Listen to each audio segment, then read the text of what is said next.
Tonight, we drift back through the corridors of time, where candlelight flickers against stone walls, and the rhythms of rest were strange yet somehow softer than anything we know today. In a world without alarms, without blue screens, without the hum of late-night machines, people slept in ways that might feel mysterious, comforting, or even a little weird to us now. Our story opens with a small village settling into night, where the crackle of hearth fires and the hush of winter wind reveal a hidden tapestry of bedtime rituals, and one particular custom that might surprise you before the moon climbs to its highest point. Before we begin, if you're watching from the US winding down after a long evening, or from Europe slipping into the quiet hours, or from Canada wrapping up your day, or anywhere else in the world, at whatever time you found this moment, go ahead and like, subscribe, and leave a comment telling me where you're listening from and what time it is for you. Take a deep breath, get comfortable, maybe dim the lights or adjust your blankets. And when you're ready, let yourself drift into the first chapter of our slow, soothing journey. The village night began not with silence, but with a gentle settling, like a long exhale, shared by every home, every creature, every human breath, tucked beneath a roof of wood or thatch. In a modest cottage near the edge of the fields, the last of the evening chores were finishing. A pot lid clinked softly into place, a broom rested beside the door, and the hearth, still warm, glowed with a muted cluster of embers that cast a reddish shimmer across the room. Inside, a family prepared for what medieval people called the first sleep. It wasn't a full night's slumber, but rather the beginning an early descent into rest as soon as nightfall settled, usually sometime after supper and prayer. The air smelled faintly of smoke, and dried herbs hung from the rafters, stirred gently by a drifting strand of wind that found its way in through the shutters. The beds were simple but welcoming, straw mattresses topped with woolen blankets, thick enough to trap warmth, woven with care during long winter months. The sound of shifting straw was peaceful in its own way, soft, rustling, like a whisper encouraging the mind to loosen its grip on the waking world. Everyone knew their place within this nighttime rhythm. The children curled closest to the wall, where the draft was weakest. The adults rested at the edge, keeping a gentle ear tuned to the night beyond. Across the village, the same ritual played out. Dogs circled near doorways, settling into a protective slumber. Chickens tucked their heads beneath their wings. The church bell had long since quieted, leaving only the calm thrum of wind moving over rooftops. It was the hour when stories quieted into thoughts, and thoughts softened into dreams. As the fire dimmed to a drowsy glow, the room grew warmer, not colder. The earth-packed floor, storing the day's heat, releasing it slowly, as though the house itself wished the family a peaceful first rest. Eyes closed one by one, breathing slowed, and the world outside, ruled by moon and stars rather than clocks, moved at a pace gentle enough to coax the mind toward sleep without effort. The first sleep drifted away, not with an abrupt awakening, but with a soft, natural rising, like the slow lift of morning mist from a river. In the cottage, sometime near the middle of the night, the family began to stir, not fully awake, not fully asleep, but in a quiet, dreamy, in-between space that medieval people found completely ordinary. A faint silver glow crept in through the shutters, cast by a moon that had climbed high above the village. Its light dusted the room in a gentle sheen, touching the edges of blankets, glinting softly against the iron latch of the wooden door. The embers in the hearth exhaled a sleepy pop, sending a tiny firefly of orange into the air before it dissolved into shadow. This period, known simply as the watch or the waking between sleeps, was a peaceful hour, free from urgency. No one felt rushed. No one felt wrong for waking. In fact, they expected it. The mind, rested from the first sleep, yet still wrapped in dream-fuzzed calm, floated in a state that felt almost sacred. The father rose first, stretching quietly so as not to disturb the stillness. His movements made a soft rustle of wool and straw, the only sound besides the low breath of the wind outside. He added a small log to the hearth, coaxing a little more warmth into the room. The fire answered with a soft crackle, never sharp or loud, just a gentle reminder that the night was still alive around them. The mother reached for a pottery mug left near the bed, filled earlier with a diluted herbal drink. Chamomile, perhaps, or valerian simple plants gathered from the fields and dried in bundles that hung across the beams. She sipped slowly, the warm scent rising into the air, mixing with the faint smoky fragrance of the revived fire. Even the children, though groggy, opened their eyes for a moment or two, gazing dreamily at the ceiling or murmuring small half-formed thoughts before drifting back into drowsy stillness. No one spoke loudly. Words in this hour felt like ripples across quiet water, soft, slow, deliberately spaced. Outside, other households did the same. A few villagers might step outside to check on animals or the weather, boots lightly crunching against frost-dusted earth. Some used this time for a whispered prayer, a bit of reading if they owned a precious book, or a moment of quiet reflection. It was an hour of peace, connection, and gentle awareness, something nearly lost in our brightly lit modern world. As the moon continued its silent arc across the sky, the family's breaths synchronized again, deepening, softening, preparing them to slip naturally into their second sleep, the longer rest that would carry them to dawn. As the quiet midpoint of the night passed, the cottage settled once more into stillness, like a pond smoothing after a gentle ripple. The log the father had placed on the embers now glowed steadily, casting a soft amber shimmer that pulsed faintly against the curved walls of the room. Shadows stretched long and calm, swaying just slightly whenever the fire sighed. One by one, the family eased back into their resting places.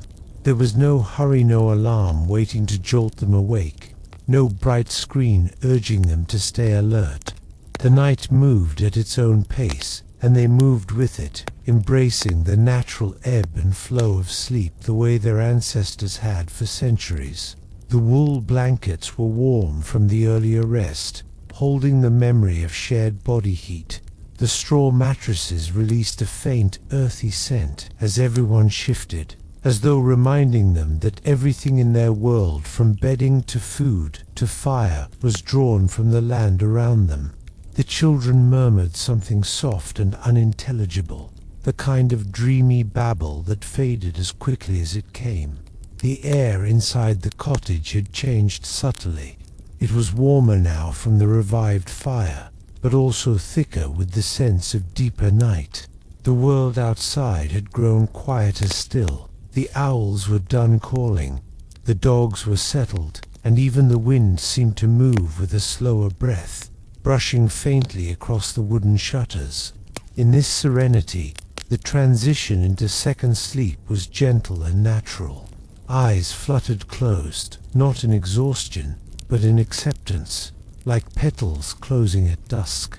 The mind, soothed by the midnight interlude, loosened its grip completely. Heartbeats slowed, breaths deepened, and the faint creaking of the wooden frame above them felt less like a house settling and more like a lullaby humming through the beams. The mother shifted slightly to pull a blanket more securely over the youngest child, her touch soft and unhurried. The father lay back, folding his hands on his chest for a moment before letting them fall to his sides. The fatigue of the day melting away, the children's breaths synchronized again into a soft, rhythmic chorus. Outside the small home, The village mirrored this descent. Lanterns that had been briefly lit during the waking hour now glowed faintly or had been extinguished entirely. Fields lay under a thin blanket of moonlight, frost catching on the tips of grass like tiny crystals. Smoke rose lazily from a few chimneys where fires had been stoked, drifting upward until it disappeared into the vast star-pocketed sky. This was the heart of the medieval night, restful, unforced, full of the kind of quiet that wrapped around weary bones and encouraged them to surrender to dreams. And as the family settled into their second sleep, the world around them exhaled, as though the entire landscape were drifting into slumber alongside them. As the family drifted deeper into their second sleep, the cottage embraced a new kind of stillness, a peaceful hush layered with the soft, comforting sounds that only old homes know how to make. The thatched roof above them, bound tightly with reeds and straw, whispered as it settled against the cool breath of the night. Each shift was gentle, like the sigh of an ancient guardian watching over the slumbering household. A faint breeze threaded its way through the tiny cracks in the shutters, carrying with it the crisp scent of the outdoors, cold earth, winter leaves, distant smoke from a neighbor's chimney. It mingled with the warm scent of wool blankets and the lingering trace of herbs that had simmered earlier in the evening's stew. The combination created a quiet perfume, humble, grounding, unmistakably tied to the rhythms of medieval life. In the rafters, a small creak echoed softly. It was the wood adjusting to the changing temperature, the beams expanding and contracting with the grace of something alive. These sounds were deeply familiar to the family. They did not alarm or disturb. Instead, they acted almost like lullabies, reassuring, steady, reminders that the house held them safely within its sturdy frame. Beyond the walls, the village contributed its own gentle chorus. Far off, a horse shifted in its stall, the faint thud of hooves on packed dirt barely audible through the night. A sheep bleated once, softly, before returning to its own drowsy state. The river that wound behind the fields whispered as it flowed, the sound smooth and continuous, like a ribbon of silk sliding through quiet hands. The village night was not silent, but its sounds were slow and even, woven into the fabric of rest. Medieval people knew these rhythms well. Without clocks or street lamps, without the mechanical pulse of modern life, they listened to nature's cues. They understood that the night had a pulse of its own, soft, steady, and comforting. Inside the cottage, the family slept peacefully. Their breaths came in long, unhurried waves, rising and falling with the same cadence as the wind outside. The fire in the hearth had settled into a gentle glow, its light dim but warm, casting a golden halo that softened the edges of every shadow. Time moved differently in these hours. It did not push or pull. It simply existed, flowing quietly around the sleepers like a calm tide.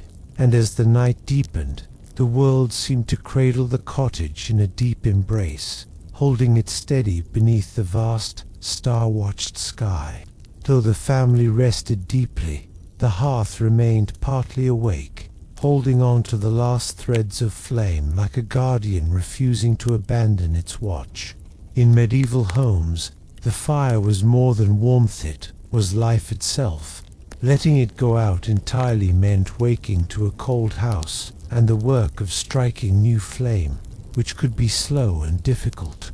So the embers were kept alive, glowing faintly like a cluster of watchful eyes. As the night unfolded, the embers shifted and cracked in soft, delicate sounds. Each tiny pop echoed gently across the cottage, never sharp, never startling. The glow itself pulsed like a heartbeat, dimming and brightening as currents of air passed through the chimney above. Shadows moved slowly along the walls, stretching and shrinking in a quivering dance that belonged only to firelight. An iron pot hung above the embers, though it contained nothing now. It had been left in place intentionally. The lingering heat allowed any remaining moisture to dry without souring, and the warm metal gave off a faint, comforting fragrance of cooked grains and herbs. It was the scent of daily life, familiar and reassuring proof that nourishment would greet the family again when morning came. Occasionally, a log would give a small sigh or collapse inward, sending a brief spark upward that glimmered for a moment before fading. These sparks never frightened the family. They were as natural to them as raindrops. Medieval people grew up with fire as a constant companion, its temperament, its cycles, its presence woven into every hour of the day and night. The hearth radiated a soft warmth through the room, subtle but steady. It touched the wool blankets with a delicate heat, kept the air near the floor from becoming too cold, and created pockets of comfort throughout the cottage.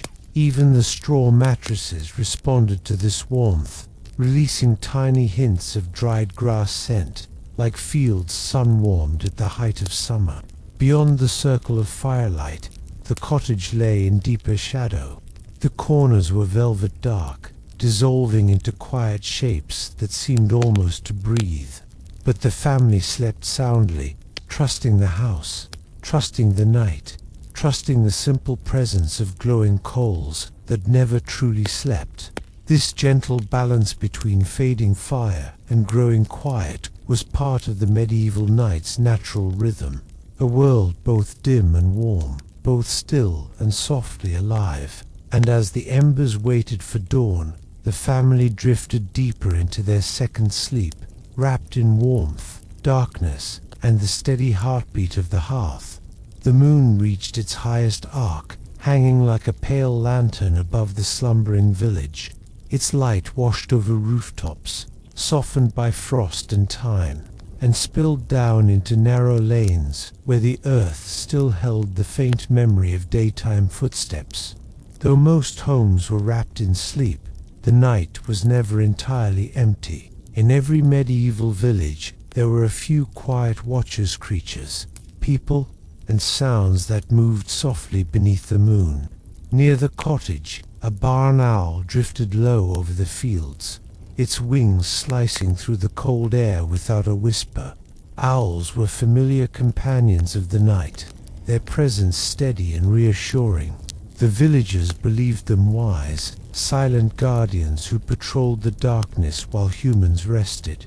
Its pale feathers caught the moonlight as it glided, then disappeared into the loft of the old granary, where it perched to observe the still world below. The village dogs, though mostly asleep, occasionally lifted their heads, sniffing the chill air for anything unusual. One gave a soft huff, just a brief acknowledgement of something passing in the distance, then settled back into slumber, curling its tail across its nose. Their presence added another layer of comfort to the night, as if the animals themselves stood sentinel while families slept. A lone villager walked slowly along the edge of the road, carrying a small lantern whose flame shimmered like a firefly inside its glass enclosure. This person wasn't wandering aimlessly.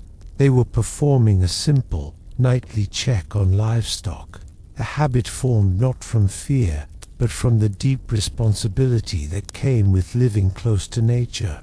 Their footsteps were soft, muffled by cold earth.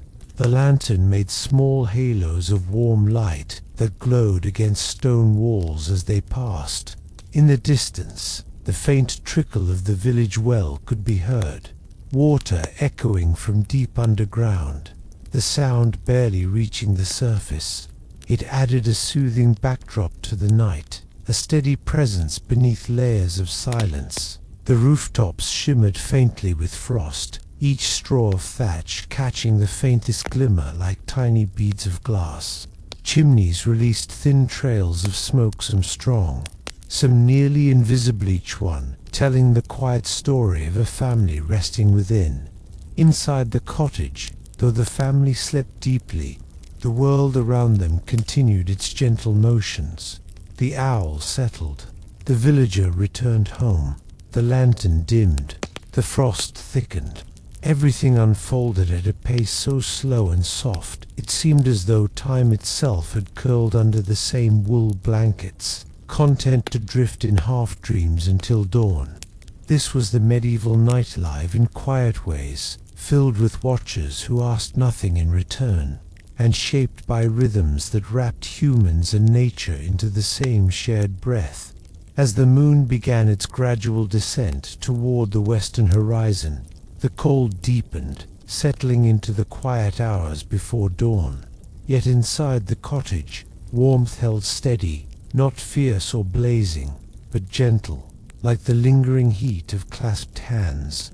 The family slept beneath layers of thick wool blankets, each one heavy in a way that felt grounding and safe. Medieval wool was dense, textured, and slightly rough, carrying the faint scent of lanolin and the fields where the sheep once grazed.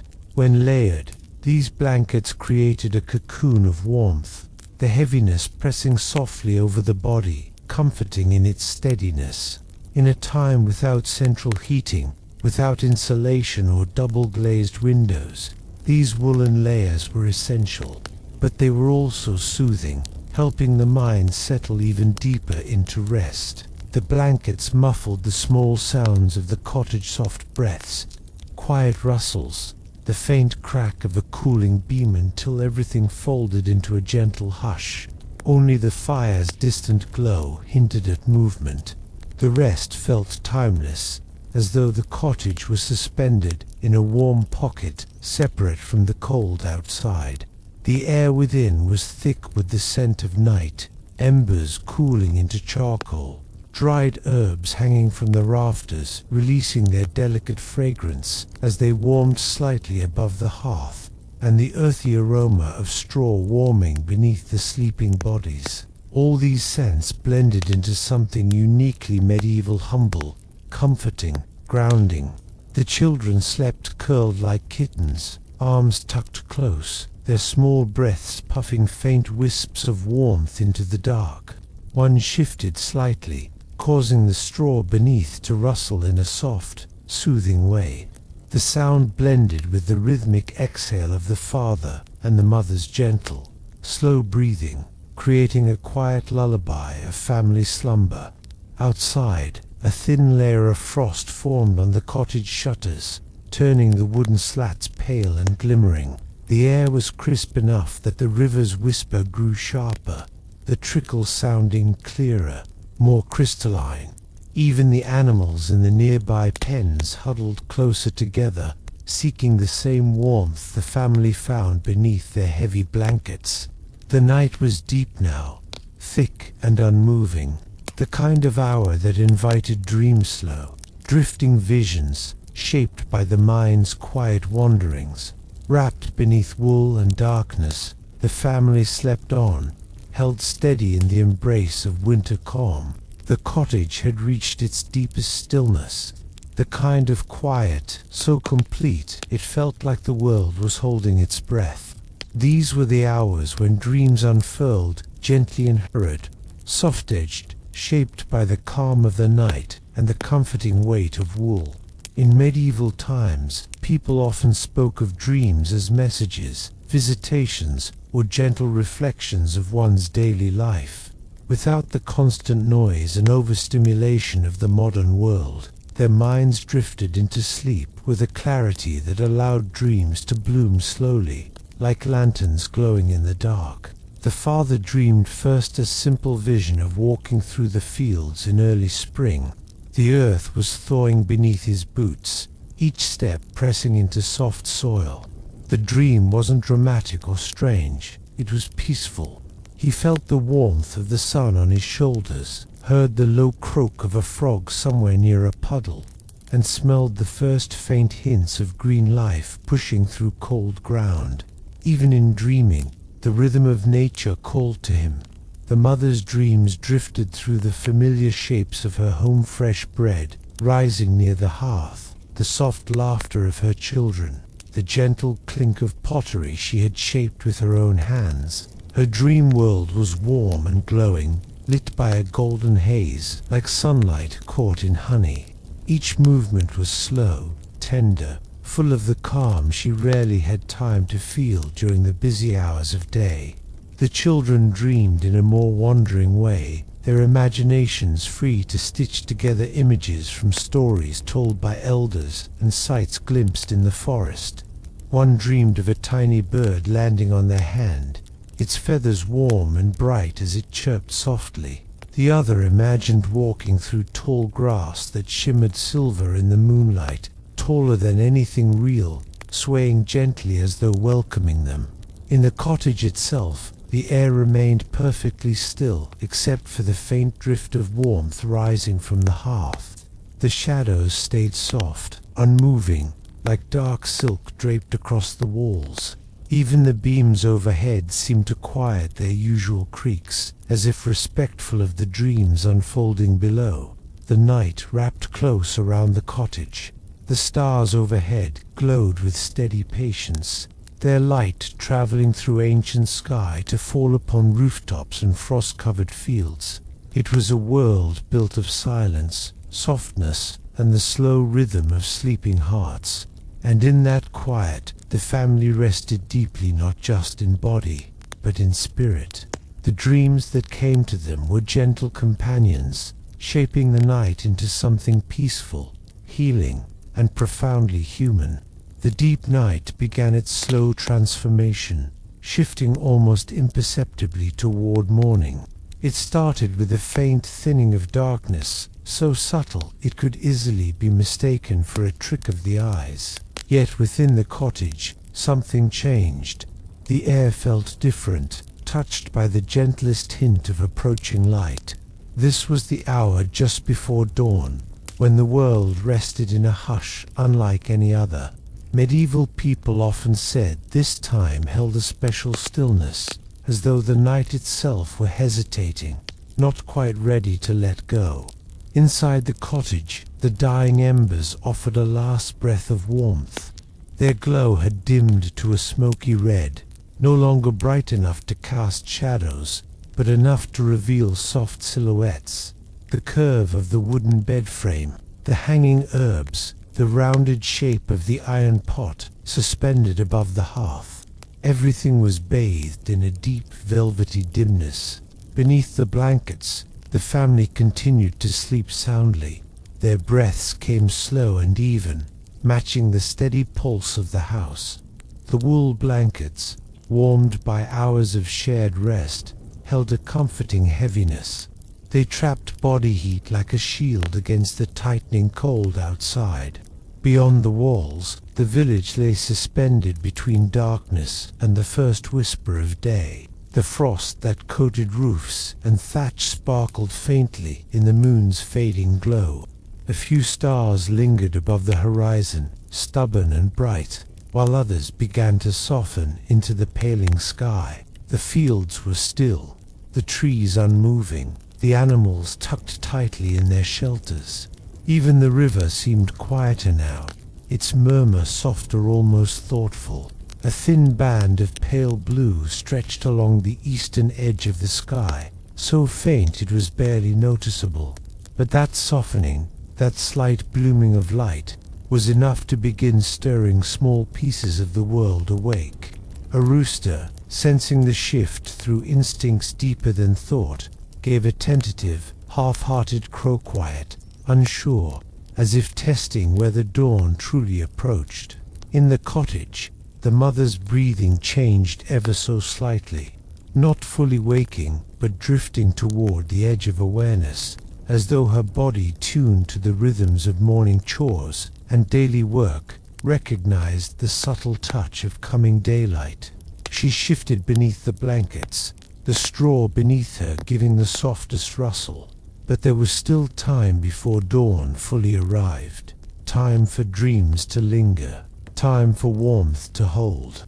Time for the world to remain wrapped in its gentle pre-morning calm. This was the fragile border between night and day, where medieval sleep still held its deepest peace. The faint band of pale blue at the horizon widened, slowly stretching across the sky like a soft brushstroke of morning. This was the blue hour, the gentle threshold where night graciously stepped back, but day had not yet taken full shape. The world glowed in cool hues, muted, dreamy, almost otherworldly. Inside the cottage, the mother stirred first, not with a jolt or sudden alarm, but with a slow, instinctive rise to awareness. Her eyes opened just enough to sense the faint change in the quality of light. Medieval people woke naturally this way, guided by subtle signals, the cooling of the air, the fading of stars, the distant rustle of animals preparing for dawn. She took a quiet breath, feeling the familiar weight of wool across her body. The blanket was warm from hours of rest, but the air above it was crisp, carrying the slight bite of early morning. Her hand emerged from beneath the covers, brushing against that coolness for just a moment before she tucked it back beneath the blanket again, savoring warmth a little longer. The children, curled close like bundles of soft fabric, shifted but did not wake. Their cheeks were rosy with sleep, their breaths gentle and deep. One let out a tiny sigh, the kind of sleepy sound that faded quickly into silence. The father's breathing grew slightly heavier, signaling his own slow ascent from dreams. His body knew this hour well, a time when work awaited, but not urgently. Medieval mornings did not demand instant alertness. They encouraged a gradual waking, allowing the mind and body to return to the world with softness. The embers in the hearth had dimmed to their final glow, giving the room a faint reddish tint that mingled beautifully with the blue-tinged light slipping in through the shutters. Together, these colors created a balance of warmth and coolness, fire's memory blending with dawn's promise. Outside, the first true noises of morning began to drift through the village. A rooster crowed again, this time with more certainty. Chickens shifted in their coop, feathers rustling like the turning of pages. A distant cow let out a low, sleepy moo. Each sound was soft, unhurried, part of the natural chorus that signaled the night's end. Frost on the shutters caught the growing light, sparkling faintly before beginning to melt. Tiny droplets formed and slid slowly down the wood, leaving thin trails like silver threads. Inside, the mother finally sat up, moving with care so as not to disturb the little ones. Her feet touched the cool earth floor, grounding her back into the waking world. But even as she prepared to rise, she allowed herself one more moment, just a breath of quiet stillness, a final pause before the day began. With the last traces of night clinging softly to the edges of the room, the mother rose from beneath the warm wool blankets. The coolness of the earth-packed floor seeped gently into her feet, grounding her in the quiet promise of the new day. She moved with practiced grace, each step slow and deliberate, careful not to wake the children still nestled in their sleep-warmed cocoon. The hearth awaited her. What little glow remained in the embers pulsed faintly, like a fading heartbeat beneath layers of ash. Medieval mornings always began with this ritual, the coaxing of tired coals back into flame. It was one of the most essential tasks of the day, a small act of care that brought warmth, light, and life back into the home. She knelt beside the hearth, feeling its gentle heat kiss her cheeks. With a wooden poker, she brushed aside the thin crust of ash, revealing the faintest hints of red beneath. The embers responded with a soft crackle, a tiny voice waking from slumber. Next, she placed a handful of dried tinder-thin curls of wood, shaved the day before. Bits of straw saved for this moment, torn to the glowing coals. The smell of dry straw and warm ash mingled in the air, forming a scent both ancient and comforting. She leaned forward, blowing steadily, her breath warm against the bundle. Each exhale encouraged the embers, feeding them, urging them to live again. A small curl of smoke rose, then another. The tinder caught with a soft whoosh, sending a delicate line of flame upward, like the first stroke of a painter's brush. Its glow reflected in her eyes, warm and steady. She added small sticks next, building slowly, respecting the fragile beginning of the new fire. Medieval people knew patience in these tasks. Fire responded best to those who moved gently. The flames grew, casting golden light across the cottage walls. Shadows danced softly across the straw-stuffed mattresses and the bundles of herbs hanging overhead. The room, moments ago wrapped in the final chill of night, began to warm, the promise of comfort spreading outward from the hearth like ripples on a still pond. Behind her, the father stirred at last. The growing warmth reached him, and his eyelids fluttered open. He didn't speak, not yet. Words felt too heavy for this peaceful hour. Instead, he watched quietly as the mother tended the fire, a scene as familiar as sunrise itself. The children shifted in their sleep, tugging wool blankets closer as the first true glow of morning brushed their faces. Their dreams softened, lightened, preparing to dissolve into waking soon. Outside, the blue hour continued its slow transition. Birds began their earliest calls, tentative and sweet. Frost glimmered on the thatch, catching the first hints of dawn like tiny sparks. Inside, the fire was alive again, warm, bright, and welcoming. The heart of the home had awakened, with the fire now breathing steadily. Its warm glow settled into the cottage like a soft embrace. Light flickered along the walls, revealing the familiar shapes of morning, the curve of the wooden bowls stacked neatly on a shelf, the shadowy outlines of tools resting against the door, the gentle sway of drying herbs overhead. A tender warmth seeped gradually into every corner of the room. The father slowly pushed himself upright, stretching his arms with a quiet sigh. The stiffness of sleep melted away as the fire's heat reached his back. His movements were unhurried, respectful of the stillness that lingered from the night. Morning was not a time for noise. It was a time for soft beginnings.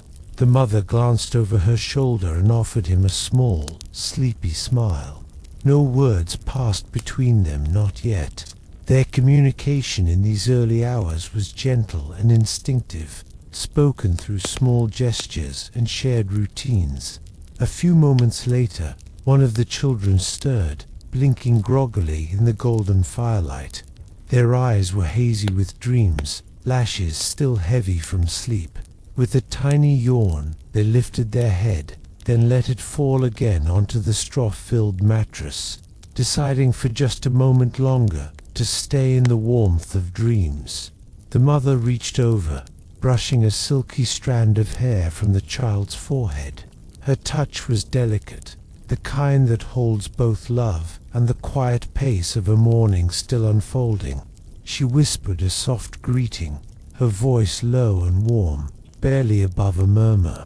Medieval mornings often began with whispers, words held gently so as not to disturb the peace that still lingered in the air. The youngest child woke next, rubbing their eyes and curling closer to the blankets, seeking the last remnants of night's warmth. Their small voice, sleepy and soft, carried across the room like a drifting feather. It wasn't loud, but it was enough to make the father smile as he swung his feet to the floor. Outside, the village began to awaken as well. A cow lowed softly in the distance, its call stretching across the frosty morning fields. A wooden cart creaked somewhere near the far end of the lane, and a cluster of birds alighted on the cottage roof, their light feet tapping against the thatch as they chirped an eager morning song. The cottage walls hummed with this gentle symphony of waking sounds. Inside, the family remained wrapped in the soft glow of the fire, their breaths calm and steady as they eased themselves into the day at a pace that felt natural, unforced. Warmth gathered, light grew, voices whispered. Morning was taking shapes, lowly, gently, just as medieval people preferred it. The moon had drifted a little higher, brushing pale light across the wooden walls of the cottage as a faint stirring moved through the room. Just before the deeper hours of the night took hold, many medieval households practiced a small, almost tender ritual, one that might seem unusual today, yet once felt deeply comforting. It was the quiet custom of midnight washing, a gentle cleansing during the space between first and second sleep. In the stillness, water waited in a shallow wooden basin near the hearth. By this time of night, the glow of the fire had softened into a low, amber shimmer, and the warmth it gave off felt soft rather than bright. Anyone who rose from first sleep might dip their hands into the cool water to splash their face, or lightly rinse away the dust of the day. The sound was delicate, barely a whisper of ripples touching the sides of the bowl. Some believed this washing helped keep restless spirits or wandering dreams from clinging to them. Others simply felt refreshed, as though a small reset could make the second half of the night more peaceful. The water often carried faint scents of herbs, lavender, sage, chamomile, left to steep quietly, adding a soothing fragrance to the room. The act was not hurried. People moved slowly, mindful of the deep calm surrounding them.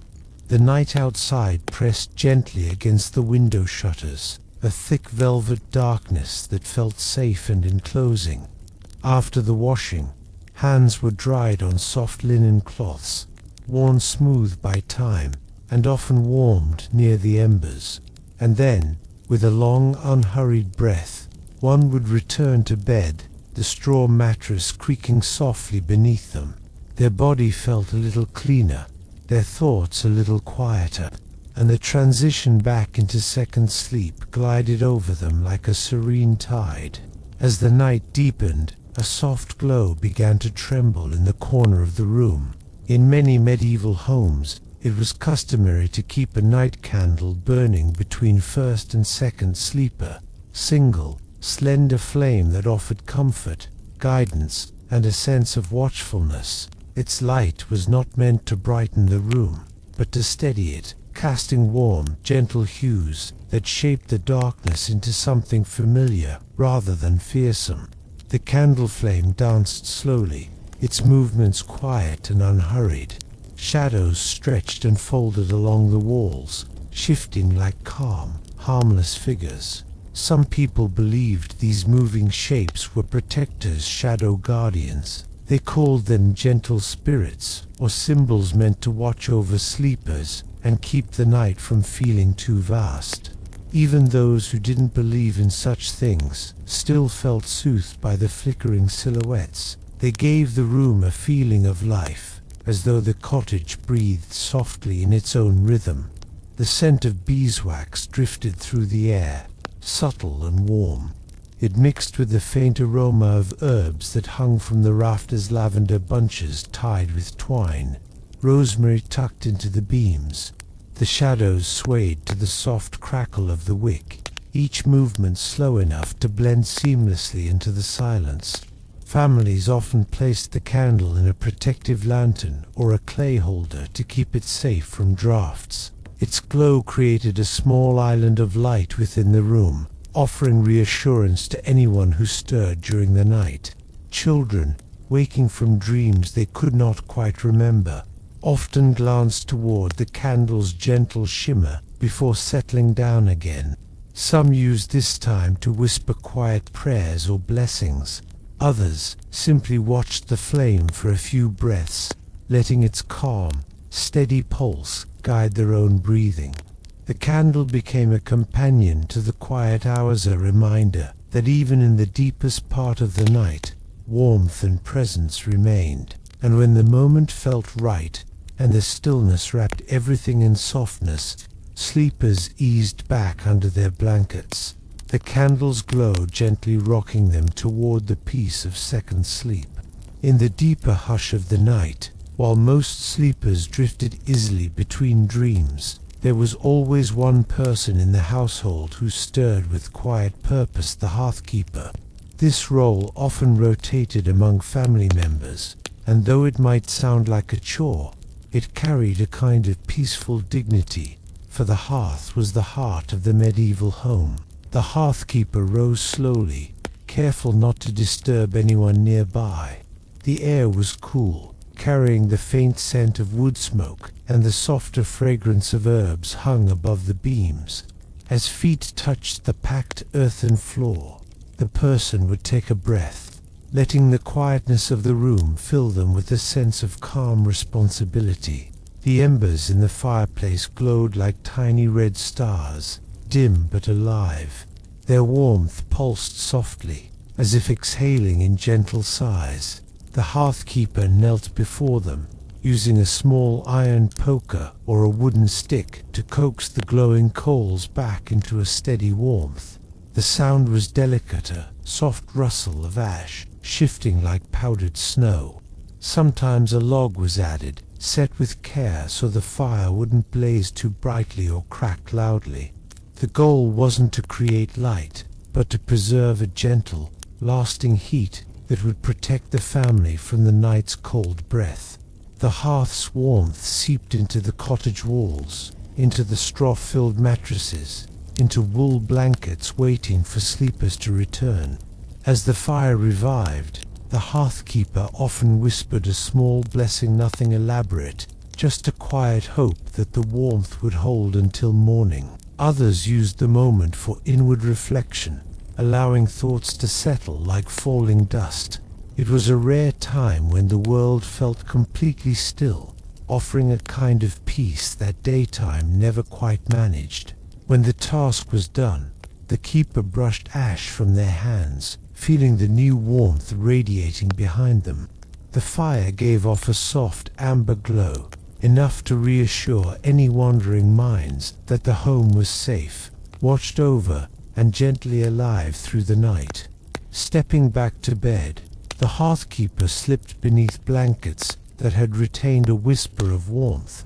Their body relaxed almost at once, lulled by the steady pulse of the renewed fire.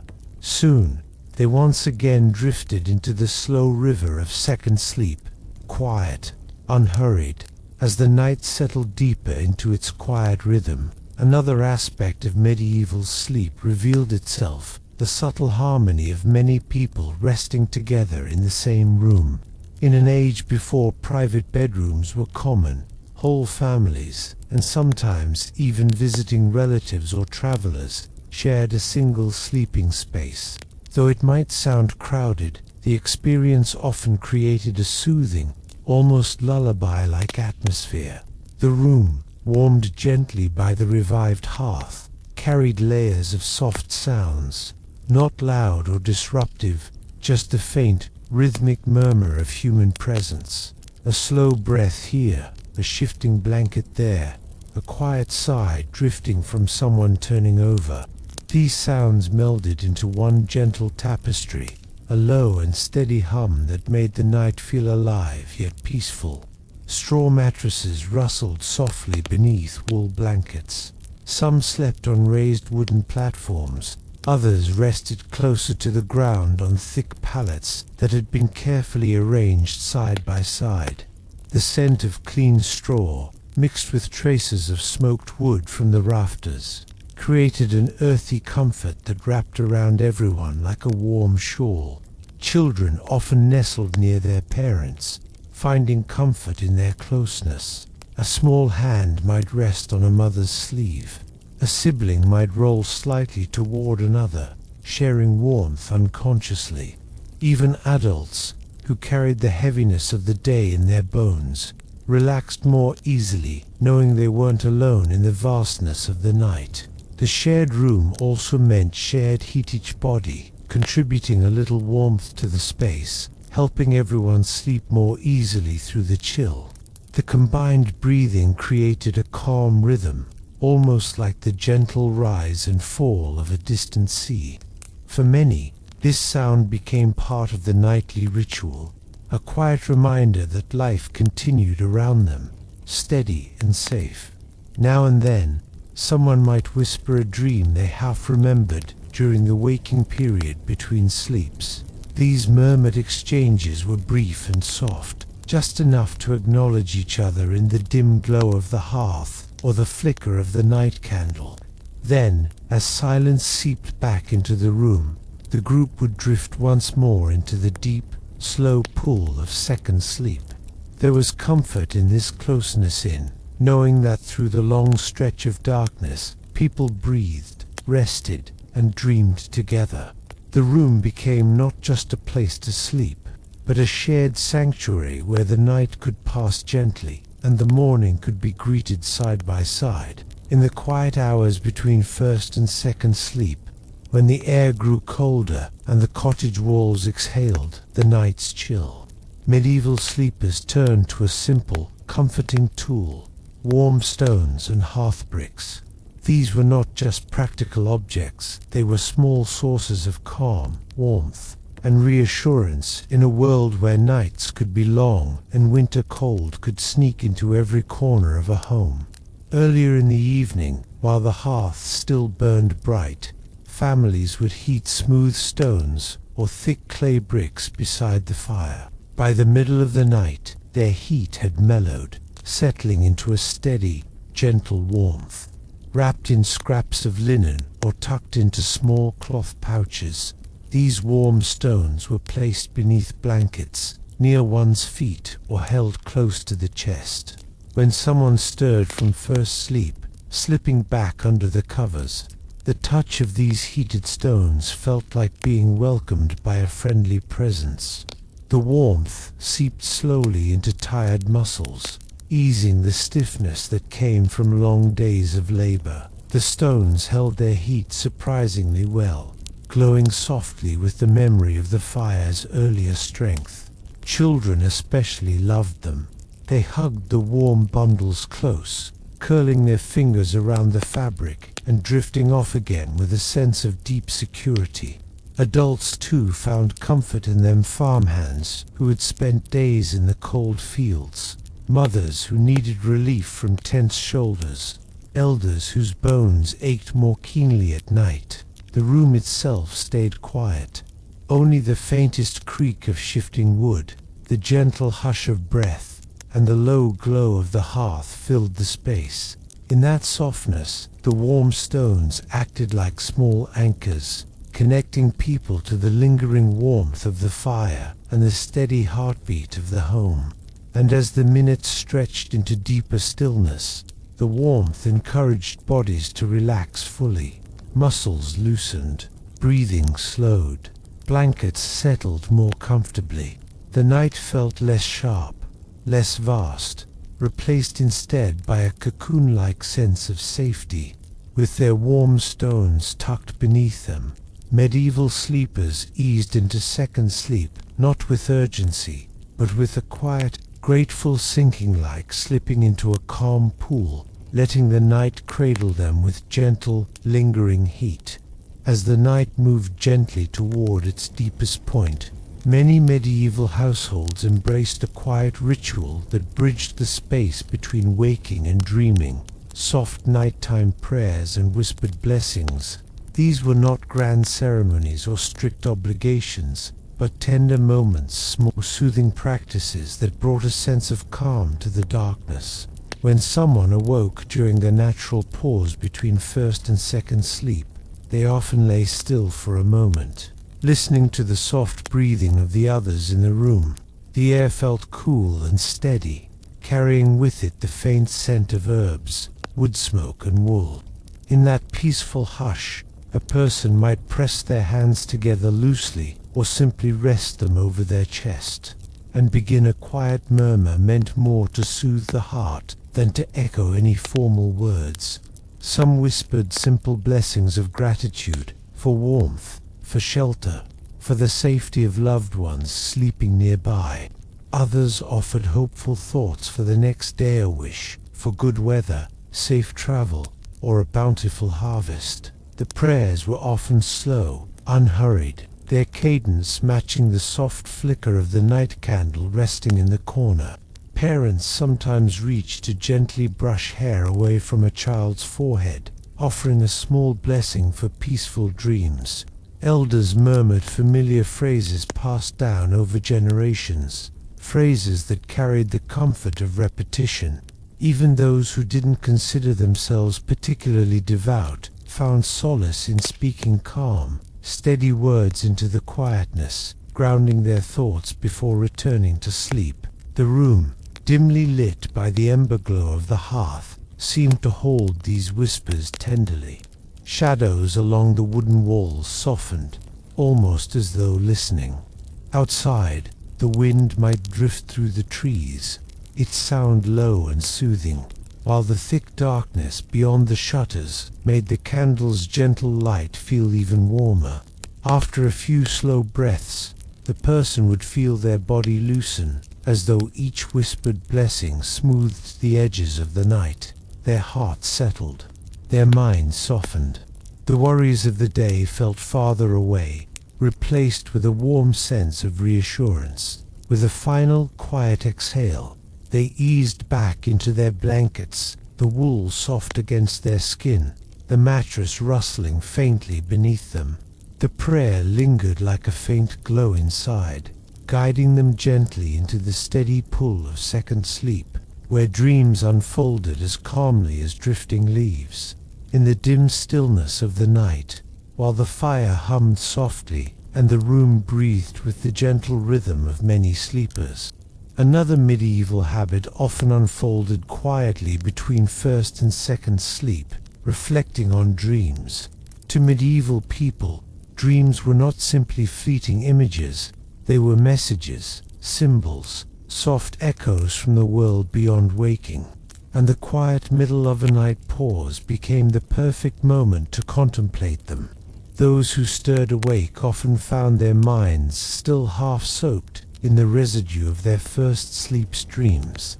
The images might have been faint or vivid shapes of forests, voices of familiar faces, or strange, distant places. Instead of brushing them aside, people rested on their backs or turned gently to one side, letting the dream settle long enough for meaning to bloom in their mind. In many homes, dream interpretation wasn't loud or dramatic. It was a soft, inward ritual, carried out in silence. Someone might trace a small pattern on the blanket with their fingertips, thinking about a symbol they had seen: a bird, a river, a flickering light. These symbols often connected to old beliefs or familiar teachings. A calm river meant peace. A sudden storm could hint at challenges. A warm, glowing light, some believed, was a sign of protection.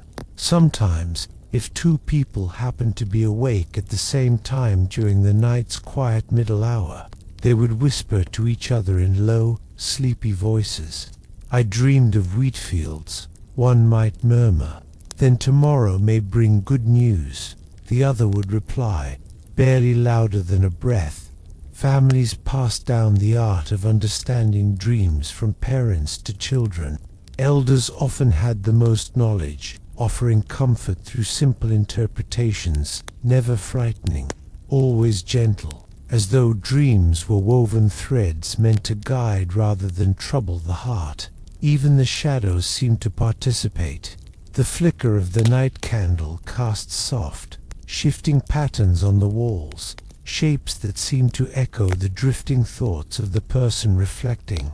Outside, an owl might call from a distant tree, its voice deep and calm, as if reminding the dreamer that the night was patient and the world was at rest. As the dream softened into memory and their breathing slowed once again, the sleeper pulled their blanket closer, letting interpretations float away like petals on a quiet stream. Their heart felt lighter, their mind calmer, as though releasing the dream into the night allowed room for deeper, more peaceful rest. With a final slow blink, their eyes closed again, and second sleep gently drew them back into its warm, velvety embrace.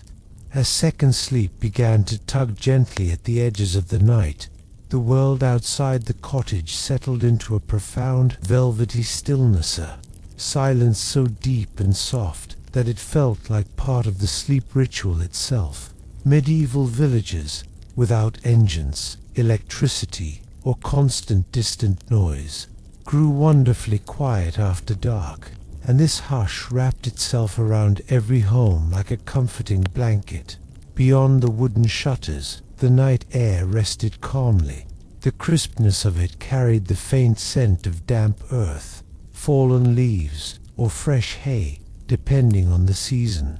Sometimes, if snow blanketed the ground, the silence thickened even more, muffling every sound and making the world outside feel as if it were gently holding its breath. Here and there, subtle sounds pierced the stillness in soothing, natural rhythms.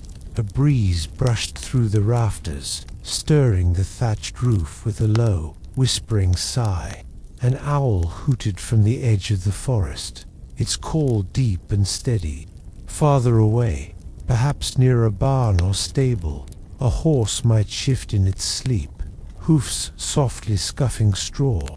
These weren't disruptions, they were soft reminders that the world outside continued peacefully.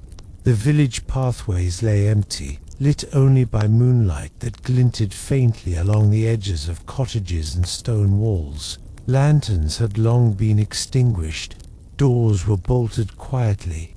The night was a gentle keeper, watching over everything with a calm, protective presence. Even the sounds of distant streams or rivers joined the quiet melody. Water moved in slow murmurs, slipping around rocks and bending gently through reeds.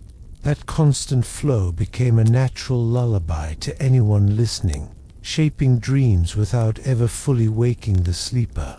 From inside the cottage, the silence outside felt deeply reassuring. With shutters closed, the room seemed even more insulated, draped, not only in blankets and fire warmth, but in the soft embrace of the sleeping village. People often felt comforted knowing that neighbors, livestock, fields, and forests all lay in their own resting states, connected by the same vast, peaceful night. This shared stillness, stretching quietly from one home to the next, seemed to slow time itself. It allowed anyone lying beneath wool blankets to feel as though the entire world had entered a long, gentle inhale, leaving space for minds to soften and bodies to sink into deeper rest.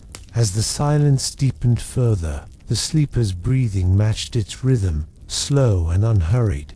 The night outside, calm and steady, became another guide leading them toward the heart of second sleep.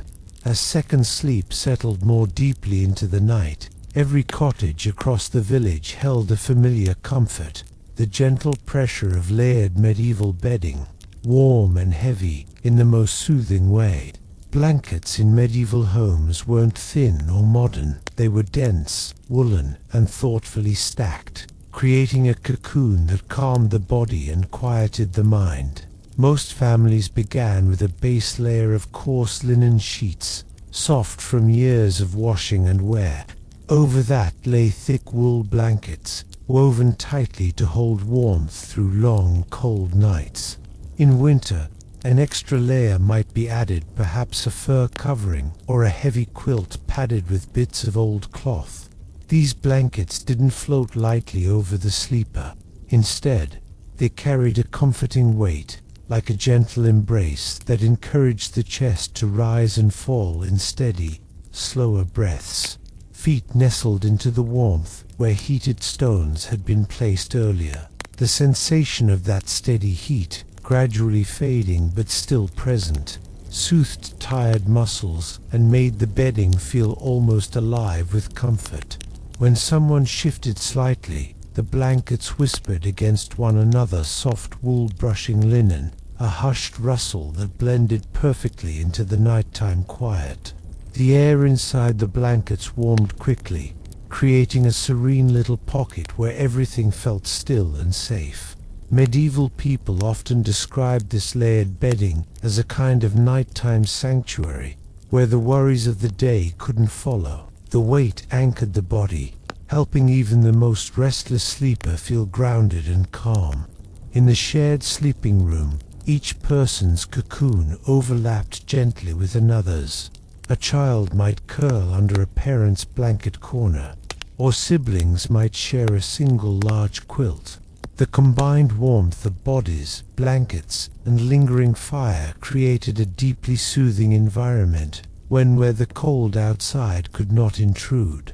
Sometimes, just before drifting fully into second sleep, a sleeper might lift a blanket slightly to let a breath of cooler air touch their face before settling the weight back over their body.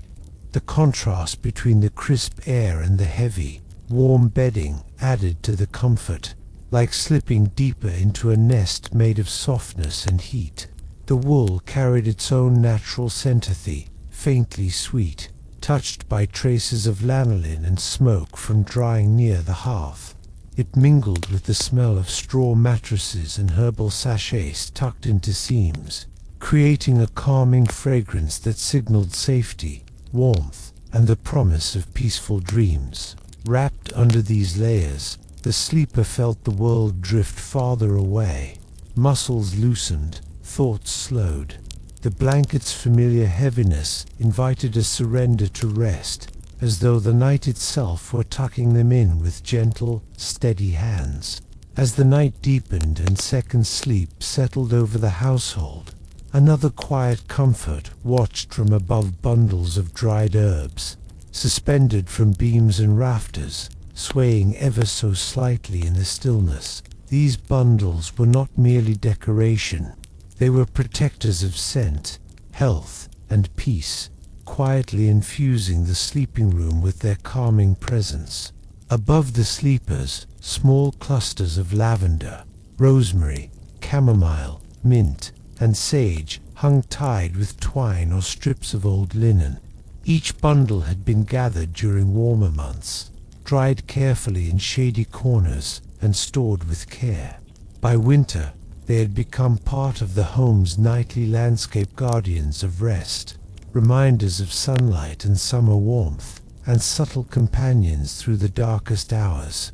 As the faintest draughts moved through the tajutini, barely noticeable breaths through the walls or shutters, the herbs gave off slow, gentle fragrances. Lavender offered a floral softness that eased tension. Chamomile released warmth and sweetness. Rosemary added a grounding, forest-like scent. Together, they created an invisible lullaby drifting downward through the room. Their shadows stretched long and thin along the upper beams when the night candle flickered. The shapes they cast were soft, never frightening, like swaying silhouettes of leaves dancing in a dream. For children, these shadows often felt friendly, familiar, like old stories brought to life. For adults, they offered reassurance that the home was safe and alive, even in the quietest hours. Some families believed the herbs carried protective properties. Lavender kept nightmares away. Rosemary warded off illness. Sage cleared the air of unsettled feelings, even for those who didn't dwell on old folklore.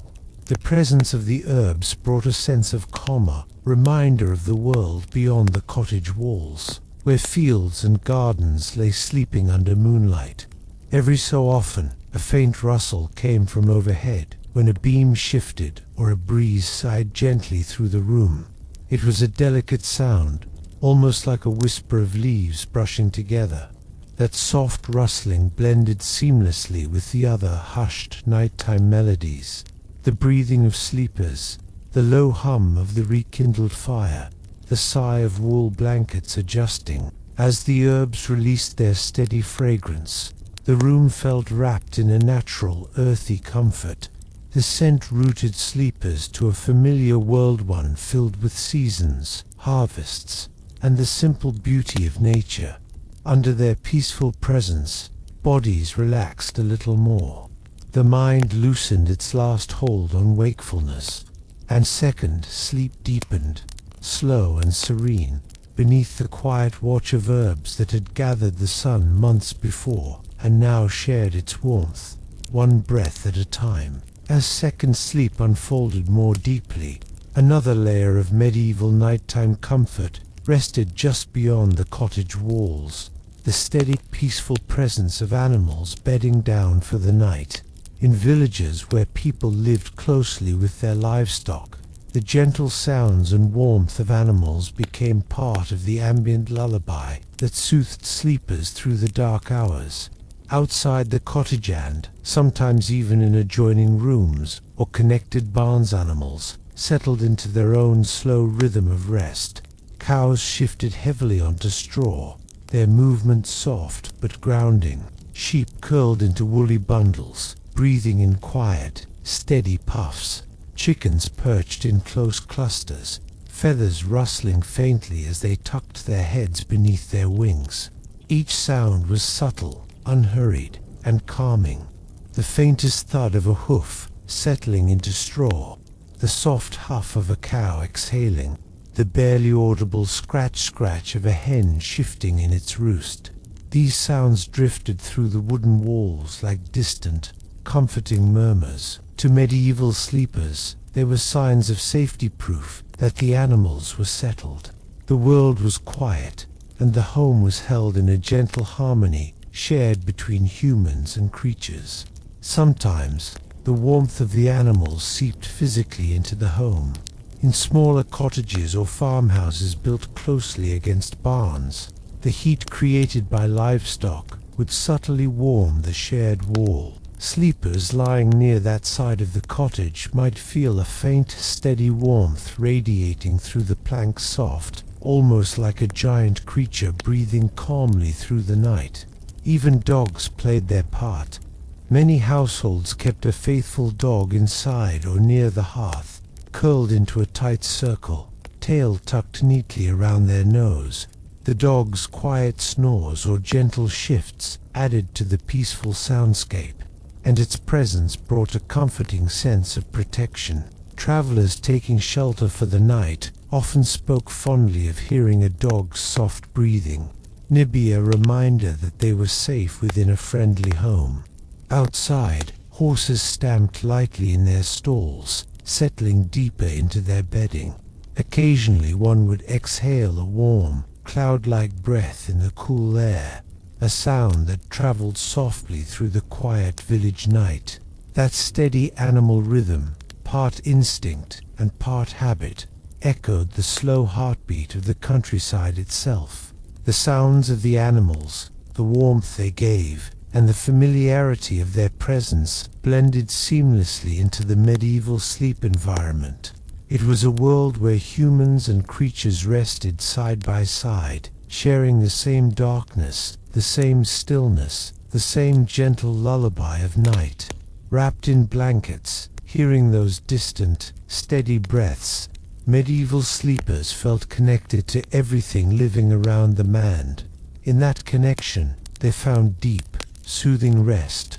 As the night stretched into its gentlest hours, there was a moment when everything seemed to settle, not just the sleepers, not just the animals outside, but the house itself. Medieval cottages, built of timber, stone, and thatch, had their own quiet life. When darkness wrapped around them and the hearth glowed low and warm, the home began to make its soft, natural music. The wooden beams, warmed earlier by the fire, cooled slowly in the night air.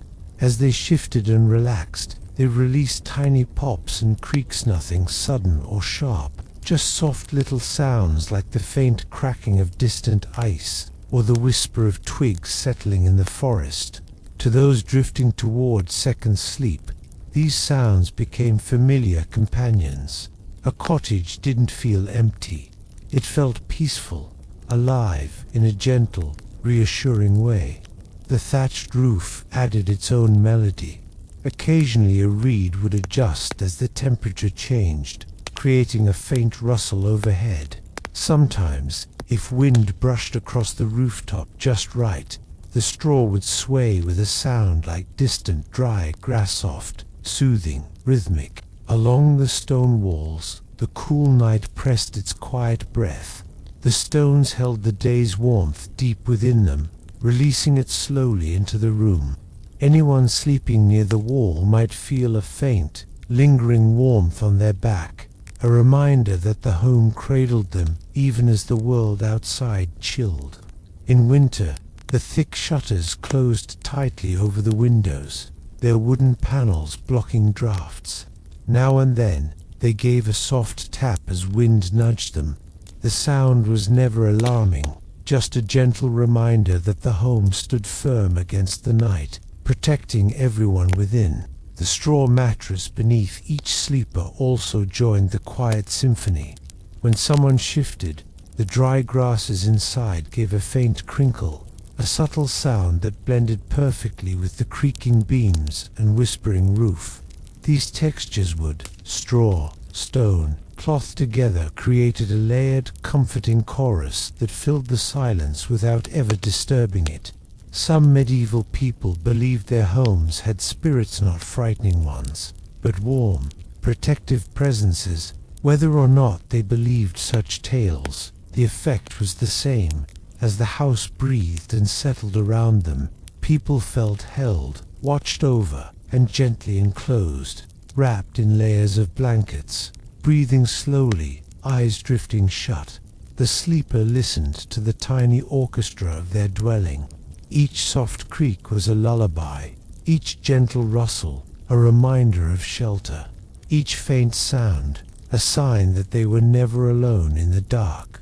With that sense of peace humming quietly through the room, the sleeper drifted deeper into the still waters of second sleep, guided by the steady murmuring comfort of the house that kept them safe through the night. A cold wind slithered through the narrow alley as the assassin approached the crumbling watchtower. Its single lantern, murky, flickering, and barely alive, hung from a rusted hook like a dying firefly. Beneath it stood the lantern keeper, an elderly man wrapped in layers of patched wool, his eyes clouded but far too alert to be ordinary. He didn't speak at first. He simply listened to the footsteps behind the assassin, to the quiet shift of metal under cloaks, to the faint tremor of danger traveling through the cobblestones. Finally, he rasped, "Child, you walk with shadows that are not your own." The assassin froze. Normally, warnings from strangers were nothing more than superstition, but this man didn't tremble or avert his gaze. He stared directly into the assassin's hood, as if the darkness didn't matter. "There are watchers on the roofs," he whispered. "Not city guards, not cutpurses, something faster, quiet, not human enough to breathe like one." The assassin's pulse sharpened. "Who are they?" The lantern keeper shook his head. "Names fail when a thing refuses to be named. But they've been trailing you since the broken bridge. They wait for you to make a mistake." He stepped closer, lowering his voice. "My lantern flickers when danger draws near, and tonight it nearly died." For a moment, only the thin flame moved between them. Then the old man added, "If you intend to survive, do not continue down this road. Take the stairwell behind the bricked archway, and whatever you do, do not look up." The assassin swallowed hard. Even trained nerves twitched at the warning. But rules were rules. Warnings were data. And the lantern keeper had no reason to lie, especially when fear was etched into every wrinkle of his face. The assassin nodded once, silently, and without another word, slipped into the narrow path he mentioned, the old lantern sputtering behind them like a desperate heartbeat.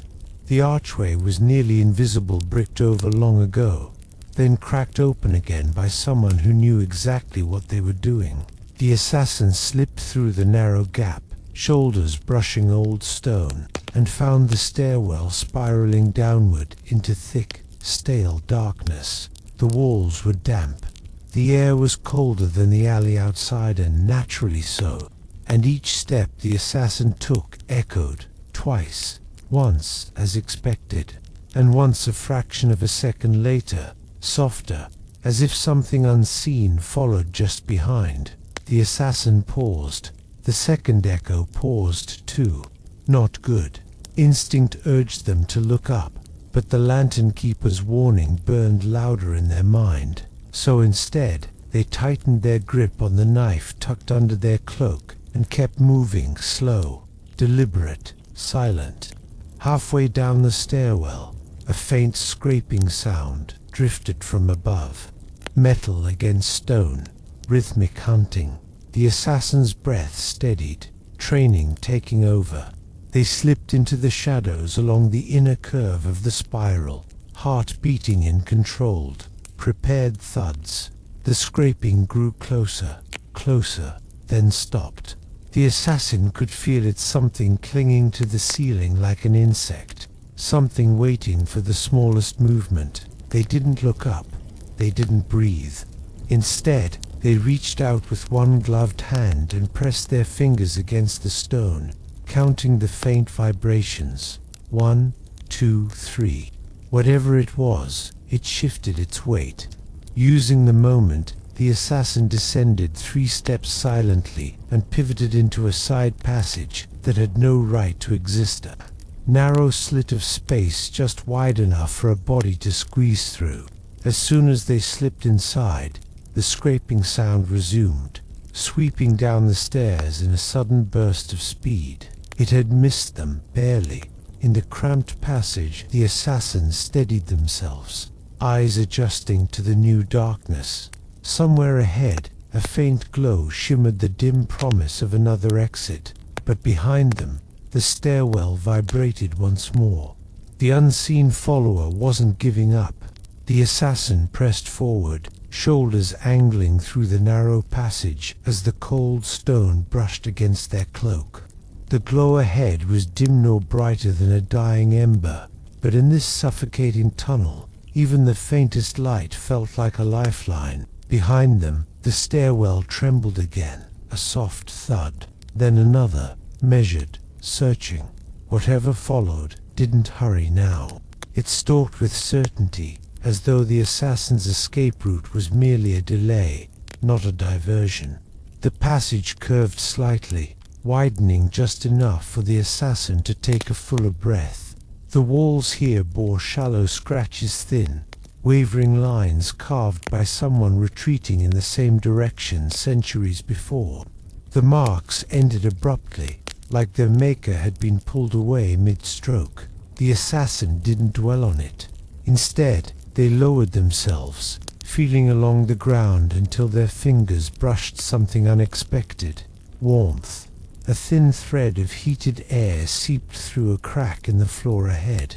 It whispered upward, carrying a scent faintly metallic, but strangely soothing, like old iron bathed in herbal smoke. The assassin followed the warmth and found the saucer, small, concealed panel set into the wall.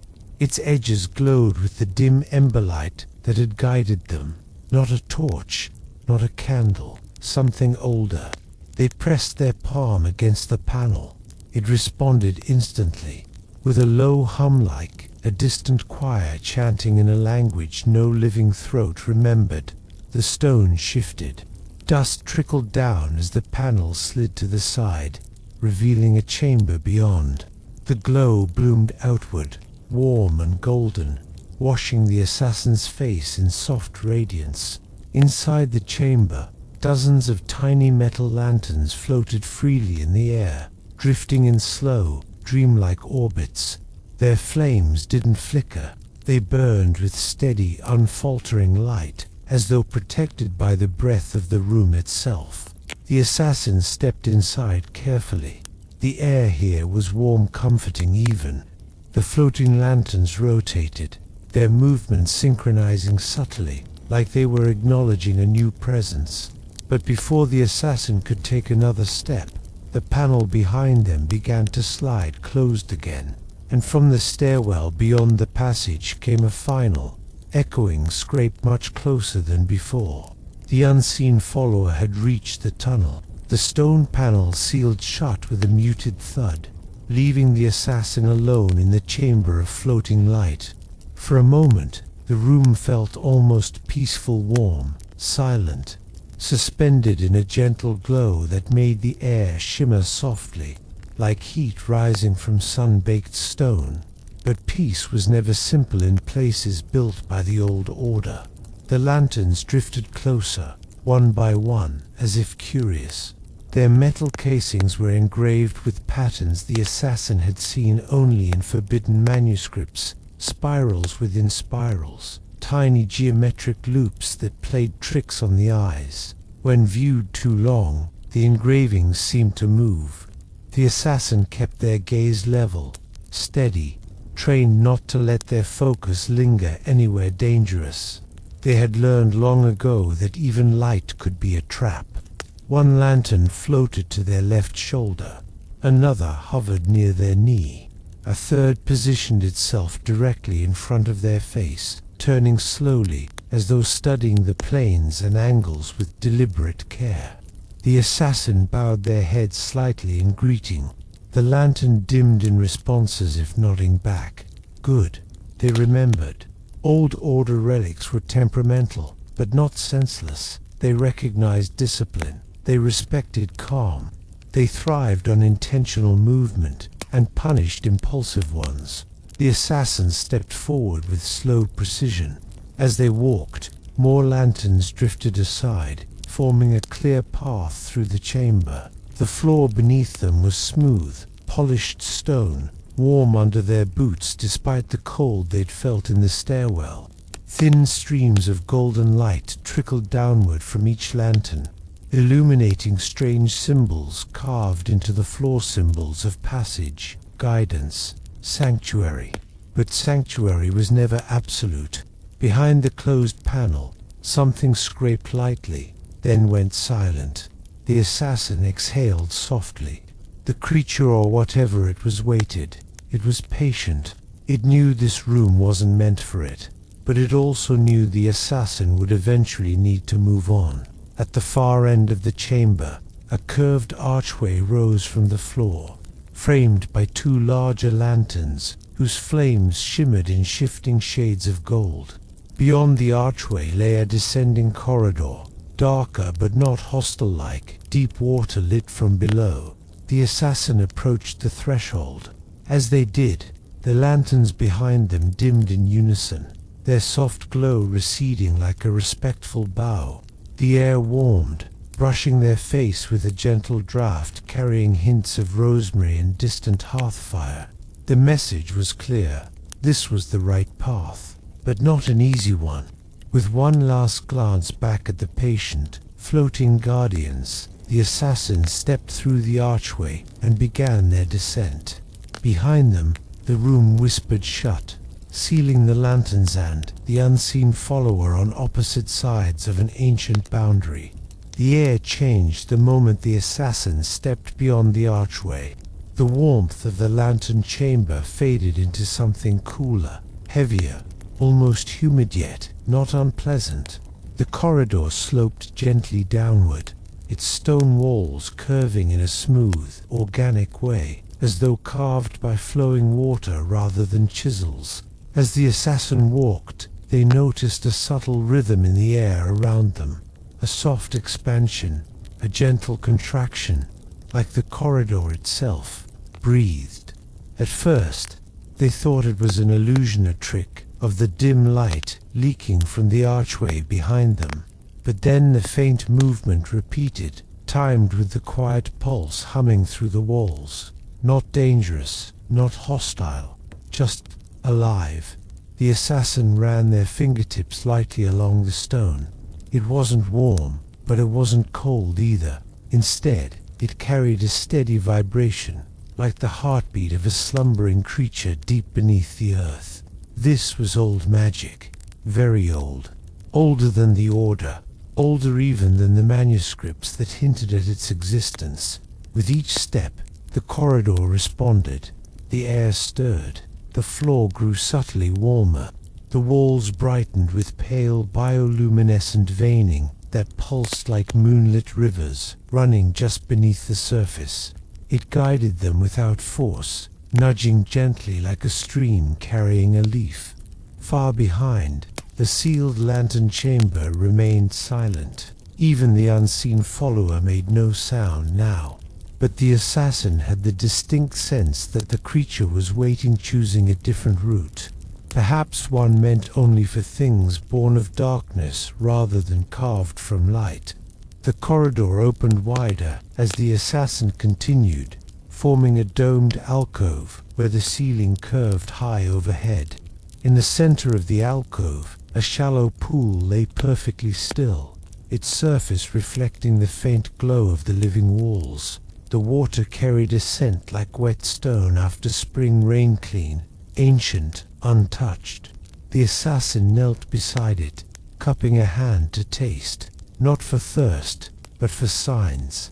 The water rested cool against their tongue, leaving a faint herbal aftertaste, safe, restorative even, a kind of tonic used by old initiates to sharpen focus, calm breath, and steady the mind for whatever lay ahead. The corridor, sensing their pause, dimmed its glow slightly, as though giving them a moment to gather themselves. The assassin inhaled slowly, their heartbeats steadied, their minds sharpened. Beyond the alcove, the path continued deeper, where the gentle breathing of the stone grew louder, still peaceful, but heavier, like something waiting to share a long-kept secret. The assassin rose, wiped their hand on their cloak, and stepped toward the next bend. The walls brightened in approval. The corridor's gentle pulse followed the assassin as they moved deeper, its soft rhythm becoming almost companion-like.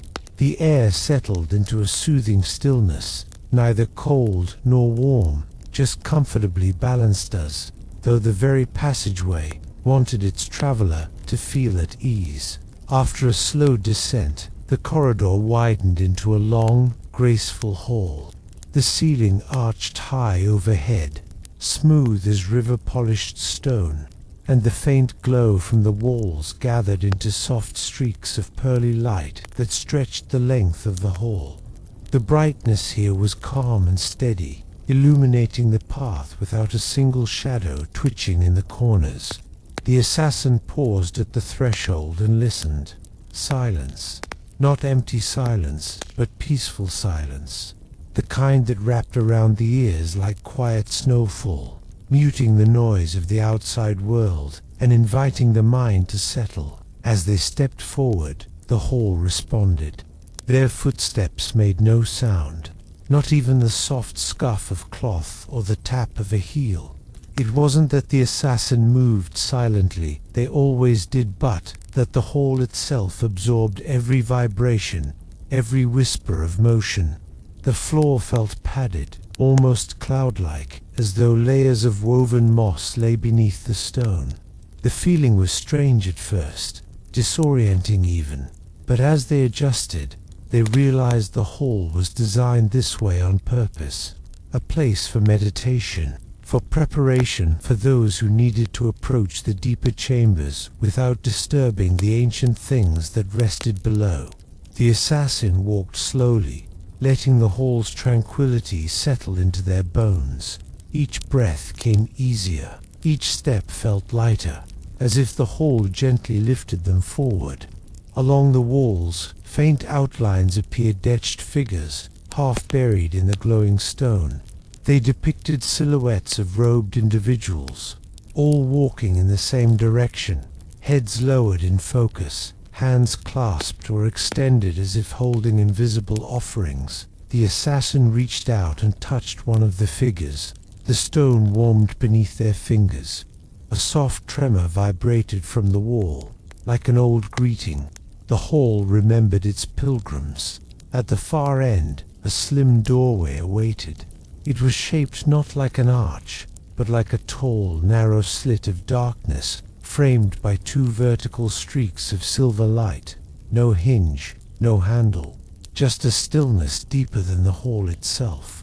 The assassin approached. The moment they stood before it, The silence thickened not threateningly, but with the weight of anticipation, the way a forest stills before unveiling a hidden path. The silver streaks glowed a little brighter, acknowledging the presence of someone who moved with intention and care. The doorway didn't open yet. It waited. For what? The assassin wasn't sure. Perhaps a breath, a gesture, or a simple readiness of the spirit.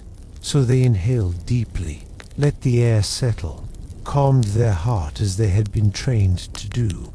Only then did the silver light ripple gently, like a curtain stirred by a soft breeze. The doorway began to shift. The silver light shimmered softly, flowing like liquid metal along the edges of the doorway. It didn't swing open, nor did it slide. Instead, it parted with a slow, graceful unfurling, as though peeling back layers of still air. No sound accompanied the movement, not even a whisper of stone against stone. The hall's silence held, deep and respectful. Beyond the opening lay a chamber dimmer than the corridor behind, but not in a threatening way. Its darkness felt intentional, curated, like a shaded garden meant to soothe the eyes after long exposure to light. The assassin stepped through, and the doorway closed behind them in a quiet, seamless ripple. Inside, the chamber breathed with the same gentle rhythm as the corridor earlier, but much slower, calmer, almost sleepy. The stone walls curved smoothly outward, forming a round space without corners. Along the edges of the chamber, shallow pools of water reflected faint strands of light, their surfaces perfectly still. The assassin paused, letting their eyes adjust. A soft draft brushed their face. It carried the scent of mint and warm earth. Then, almost imperceptibly, the floor beneath them shifted, not enough to unbalance, just enough to be felt. The assassin tensed, but the shift wasn't a warning. It was the chamber, acknowledging them. Old order training had spoken of this place, the listening door, and the chamber it guarded. This was where initiates once came to reveal the truth of their intent, not with words, not with vows, but with the way they breathed. The assassin stood very still, remembering the teachings whispered by mentors long gone. This chamber was designed to sense intention, not thoughts, not secrets, but the subtle shape of a person's purpose. A steady heart brought calm. A conflicted one stirred the water. A deceitful one woke the walls. So the assassin let their breath slow, let the tension slip from their shoulders, piece by piece. Not forced, not feigned, just an honest settling. The kind that came when someone accepted the path they were already walking. The pools responded first. A faint shimmer rippled across their surfaces, gentle, approving. Then the walls brightened with thin trails of light, spiraling outward like vines growing in accelerated motion. They climbed in quiet, luminous arcs, weaving patterns across the stone that warmed the air with their glow. A soft hum rose from beneath the floor, peaceful, almost musical. The assassin closed their eyes and listened as the room exhaled in a long, slow breath. The sound wrapped around them like a blanket, comforting and strangely familiar, an echo of something they had forgotten they knew. When the hum faded, a new passage revealed itself opposite where they stood. It didn't open dramatically. Instead, the stone simply softened, its surface becoming translucent before thinning into a clear path forward. Beyond it, a muted blue light glowed, steady and cool. The chamber had accepted them. The assassin bowed their head slightly in gratitude, then stepped toward the new passage. The stone warmed underfoot, like it recognized the gesture. Behind them, the listening door sealed itself once more, keeping its silence. Ahead, the path descended into deeper mysteries. The passage ahead glowed with a muted, tranquil blue, soft as twilight, steady as a candle shielded from wind. As the assassin stepped across the threshold, The temperature shifted again, cooling slightly, like stepping into a stone room at dusk after a warm day. The floor sloped downward in an even, gentle grade. Not steep, not treacherous, just a slow, steady descent meant to guide rather than challenge. The walls on either side were smooth and slightly curved, forming a tunnel that felt more crafted than carved. Thin lines of luminescence ran along the stone, glowing in calm strokes that reminded the assassin of moonlight filtered through still water. As they walked, those lines brightened subtly, acknowledging each step. There was no sound but the soft rustle of the assassin's cloak and the faint hush of air drifting through the passage. Even their heartbeats seemed to slow in rhythm with the quiet hum of the place, syncing with a deeper, older pulse echoing through the stone. After several minutes of descent, the walls began to change. Faint impressions appeared along the surface shapes at first, then clearer outlines. They resembled hands, hundreds of them, some small, some large, some elongated in strange, elegant proportions, not carved, not painted, but pressed into the stone, as though the wall itself had softened long ago and recorded each touch like clay, remembering every fingertip that brushed its surface. Old Order initiates had placed their palms here. Travelers seeking guidance had sought comfort here. Even those who wandered lost in the deeper chambers would rest a hand, letting the walls calm their breath. The assassins slowed their pace, reaching out to press their own hand against a smooth imprint. The stone warmed immediately, soft, gentle warmth that spread up their arm like the feeling of sitting beside a quiet hearth. A faint vibration followed, delicate and reassuring, like an old memory stirring awake. The assassin exhaled softly. The chamber understood their presence. It recognized their careful steps, their deliberate heart. It offered calm in return. They continued deeper. The blue light grew richer, deepening into a color somewhere between sapphire and the hue of the sky before dawn. The tunnel widened and began to echo faintly, not with sound, but with feeling, a subtle spaciousness that made each breath expand easier in the chest. And then the descent leveled out. The path opened into a circular antechamber with a domed ceiling high overhead. The dome shimmered with gentle blue halos, pulsing in slow, periodic waves that felt like distant ocean tides brushing quietly against the shore. In the center of the chamber lay a simple stone platform surrounded by a shallow ring of water. The surface of the water glowed softly, mirroring the ceiling's moving halos in liquid ripples of light. The assassin stepped toward the edge, listening to the way the air shifted around them like a sigh, a whisper, a welcome. This was a place for receiving guidance, for remembering the old ways, for steadying the mind before facing whatever waited in the deeper chambers below. The assassin drew in a long, measured breath and approached the platform. The water stirred, faint and inviting, brighter at the edges, as if sensing their arrival.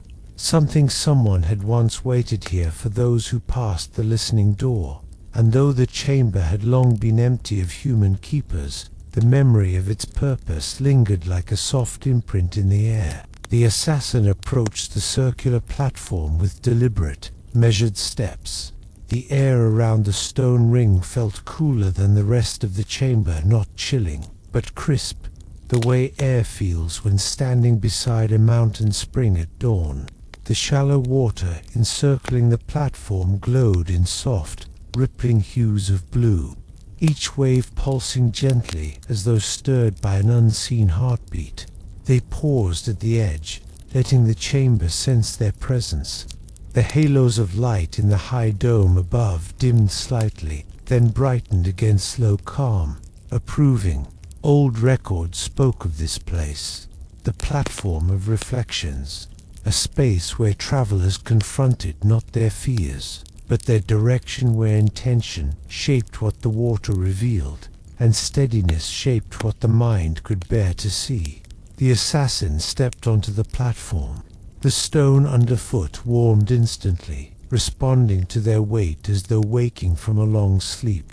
The water surrounding the platform shimmered, brightening at the edges before settling into a smooth, glass-like stillness. The assassin knelt, placing both palms flat against the surface of the platform. For a moment, nothing happened. Then the water stirred. A single ripple spread outward, gentle as a fingertip brushing silk. It circled the ring once, twice, before turning inward, flowing toward the platform instead of away from it. Slowly, the water lifted not high, just enough to form a thin, hovering film that draped itself over the stone in front of the assassin. It was like watching liquid glass rise from a bowl, held aloft by the memory of old magic. The assassin leaned forward slightly, breath steady, heart calm. The water's surface shifted. Shapes drifted across its low, hazy at first, then gathering clarity. Not visions of the future, not omens of danger, but echoes of the path already walked. Training halls dimly lit by lantern flame. Long corridors where lessons were whispered, not spoken. Hands guiding their stance, correcting their balance. A final night under open sky, when an oath was taken under the quiet gaze of a cold moon. These were not memories meant to bind them. They were memories meant to steady them. A reminder they had not come here by accident. They had not descended alone. They carried every teaching, every hardship, every quiet resilience that had shaped them into someone capable of walking the deeper paths. The water thinned, the images dissolving like mist on morning air. Then the chamber hummed a soft, reassuring tone that vibrated through the stone. On the far side of the antechamber, opposite the passage through which they had entered, the wall shifted. A tall seam of blue light appeared, sketching the outline of a doorway that hadn't existed moments ago. The stone receded gently, revealing a new descent steeper than the previous one, carved deeper into the mysteries below. The air that drifted from it smelled faintly of cedar and cold iron. The assassin stood, placing one hand against the inner curve of the blue-lit doorway. The stone vibrated gently beneath their palm, acknowledging their readiness. Whatever waited below was older than the platform, older than the listening door, older even than the breathing walls. A deeper truth, a deeper test. With one final glance at the calm water still glowing in soft blue light, the assassin stepped through the doorway and into the waiting dark.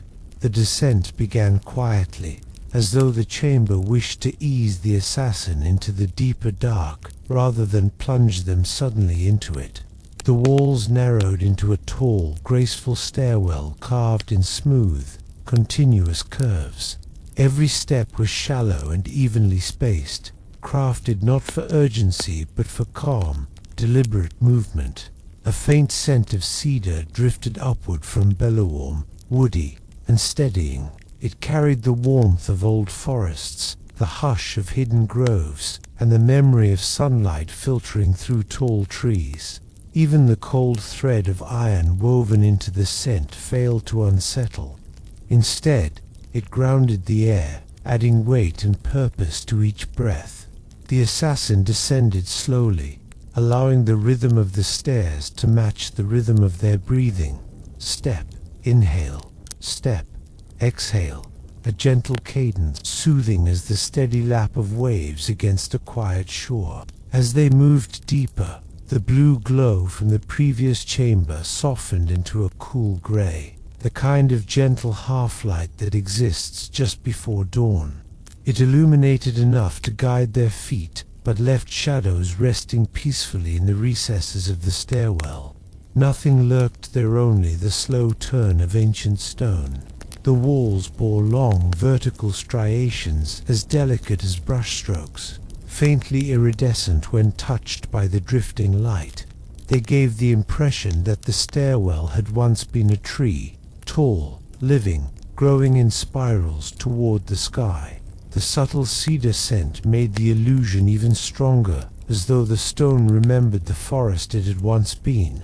Near the midpoint of the descent, the assassin paused. A soft breeze flowed upward, steady, circular, as if drawn from some distant source below. It brushed their face with cool fingers and carried faint sounds with it. Not words, not footsteps, but a quiet resonance like wind moving through hollow reeds. The assassin listened carefully. The sound wasn't warning. It wasn't danger. It was guidance, an old melody woven into stone to reassure travelers they were still on the true path. So they continued downward. With each step, the stairwell widened almost imperceptibly, opening like a blooming flower. The glow grew slightly brighter, shifting from gray into a pale, pearlescent white that traced gentle arcs along the walls. The cedar scent deepened, warmer now, like embers resting beneath a thin layer of ash. At last, the staircase ended on a smooth landing. Here, the stone underfoot felt different, silky, polished by countless hands and countless journeys. Before the assassin stretched a tall, arched doorway. This one did not glow. Instead, it stood quiet and unlit, framed by patterns of carved lines that curved like branches across its surface. The breeze flowed from beyond it, carrying that soft reed-like tone and the faintest hint of warmth. The assassin stepped forward, placing a palm against the cool stone of the archway. It pulsed once subtle, like the slow heartbeat of something ancient and resting. The doorway softened around their touch. The stone parted with a sigh. A new chamber waited ahead, vast, dim, and filled with a shimmering light that moved like tiny stars suspended in water. The deeper mysteries had begun to reveal themselves. The assassin stepped through the softened stone, and the air changed at once, cooler, more open, filled with a hush so profound it felt almost sacred. The chamber beyond was vast, far wider than any room they had passed through above. Its ceiling stretched high and curved smoothly like the inside of a great, ancient dome. But what caught the assassin's breath were the lights. Tiny points of pale silver drifted slowly through the air, weightless and unhurried. Some hovered near the ceiling like constellations resting in place. Others floated low, wandering gently around the floor, as though carried by currents too subtle to feel. They weren't fireflies, nor embers, nor dust-catching light. They were something older, soft fragments of stored brilliance, remnants of ancient spells that had faded from every manuscript except the whispered lines of the most hidden teachings. The chamber floor was smooth and dark, like a nighttime lake frozen into perfect stillness. The assassin's footsteps made no sound, but each one released a faint ring of soft silver light, spreading outward like ripples in water. Those ripples lingered briefly, before dissolving into the drifting star points around them. The assassin paused to take in the space fully. The air smelled faintly of cool stone and distant rain clean, refreshing, almost sky-like. And the quiet was the kind that made the chest loosen, the mind settle, the heart fall into an easy rhythm. It was a place meant for clarity, a place where thoughts could stretch out and breathe. This chamber was called the Astral Well in ancient texts, though that name had always seemed like metaphor. Seeing it now, the assassin realized how literal the description truly was.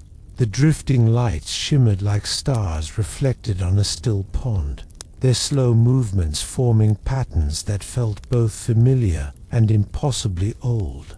Every so often, two of the lights brushed past each other, merging briefly into a brighter glow before drifting apart again. A quiet dance, patient and gentle. The assassin walked deeper into the chamber. letting the silver points drift around them. A few touched the edges of their cloak, leaving faint trails of light that faded slowly like chalk dissolving in water. Others hovered close to their face before returning to their wandering paths, curious but harmless. At the center of the chamber lay a wide pool, circular, perfectly smooth. Its surface was so dark it seemed to swallow the drifting lights above, reflecting them back not as specks but as vast constellations swirling beneath the water. The assassin approached the pool slowly. The moment they reached the edge, the water brightened just slightly, its darkness shifting into deep indigo, as though recognizing a traveler who followed the proper path. Concentric rings of light shimmered outward from the center of the pool, silent and slow. For a long moment, the assassin simply stood there, breathing in the quiet, letting the silver lights drift around them and the gentle glow ripple across the water. Nothing demanded action, nothing pressed them forward. The chamber was a pause, a deep, welcoming exhale in the journey, a place where even an assassin could rest without fear. But as the ripples in the water settled, the lights above shifted, slowly, deliberately. They began forming a faint path of brighter points leading away from the pool, toward a thin opening on the far side of the chamber, an invitation, a direction, a continuation of the deeper descent. The assassin bowed their heads slightly in gratitude. The lights shimmered in response, glowing warmly for a heartbeat before softening again. Then, with calm steps and steady breath, the assassin followed the drifting path toward the next mystery waiting in the silent dark. Deep inside the orchard's oldest grove, where the pumpkin vines wound upward like ropes of muscle and the air shimmered with warm orange dust, the group discovered something else, something alive. At first, it looked like drifting fireflies, but the lights didn't flicker. They breathed. Each glow expanded and shrank like a tiny lungful of molten lantern light. And then the shape emerged, a round, floating pumpkin no bigger than a fist, with tiny slits for eyes that pulsed in and out with every glowing inhale. A lantern breather, and then another, and another. Dozens drifted between the twisted tress, quiet, curious, hovering just above the ground like living embers. When Macy stepped forward, one floated close and stretched toward her cheek with a warm, gentle glow, as if sensing her heartbeat. The light wasn't threatening. It was inviting, comforting, almost protective. But the further they walked, the more the glows thickened till the air turned amber and alive, like the grove itself was breathing around them. And then Aidan noticed something chilling. Every lantern breather was facing the same direction, staring toward the center of the grove, where something much larger was breathing back. The grove opened into a clearing so silent it felt pressurized, like the air itself was holding its breath. The lantern breathers drifted outward, forming a loose, glowing ring around the group, waiting, almost reverent. In the very center of the clearing sat a pumpkin unlike any they had ever seen. It was massive, taller than Macy, wider than an old water tank, and its surface pulsed with a deep, golden-orange glow that rose and fell in slow, rhythmic breaths. Each inhale made the vines around its base tighten. Each exhale sent ripples of lantern light through the ground, rolling across the clearing like warm waves. Aidan whispered, That's not a pumpkin. That's a heart."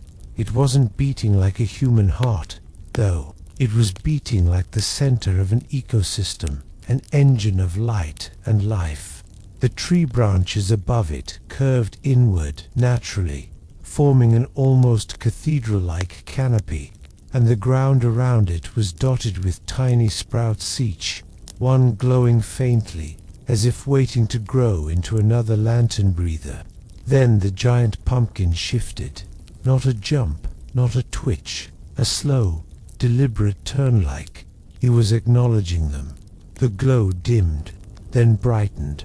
A signal, a greeting, or maybe a warning. Macy stepped back. Guys, what if this thing isn't just alive? What if it's aware?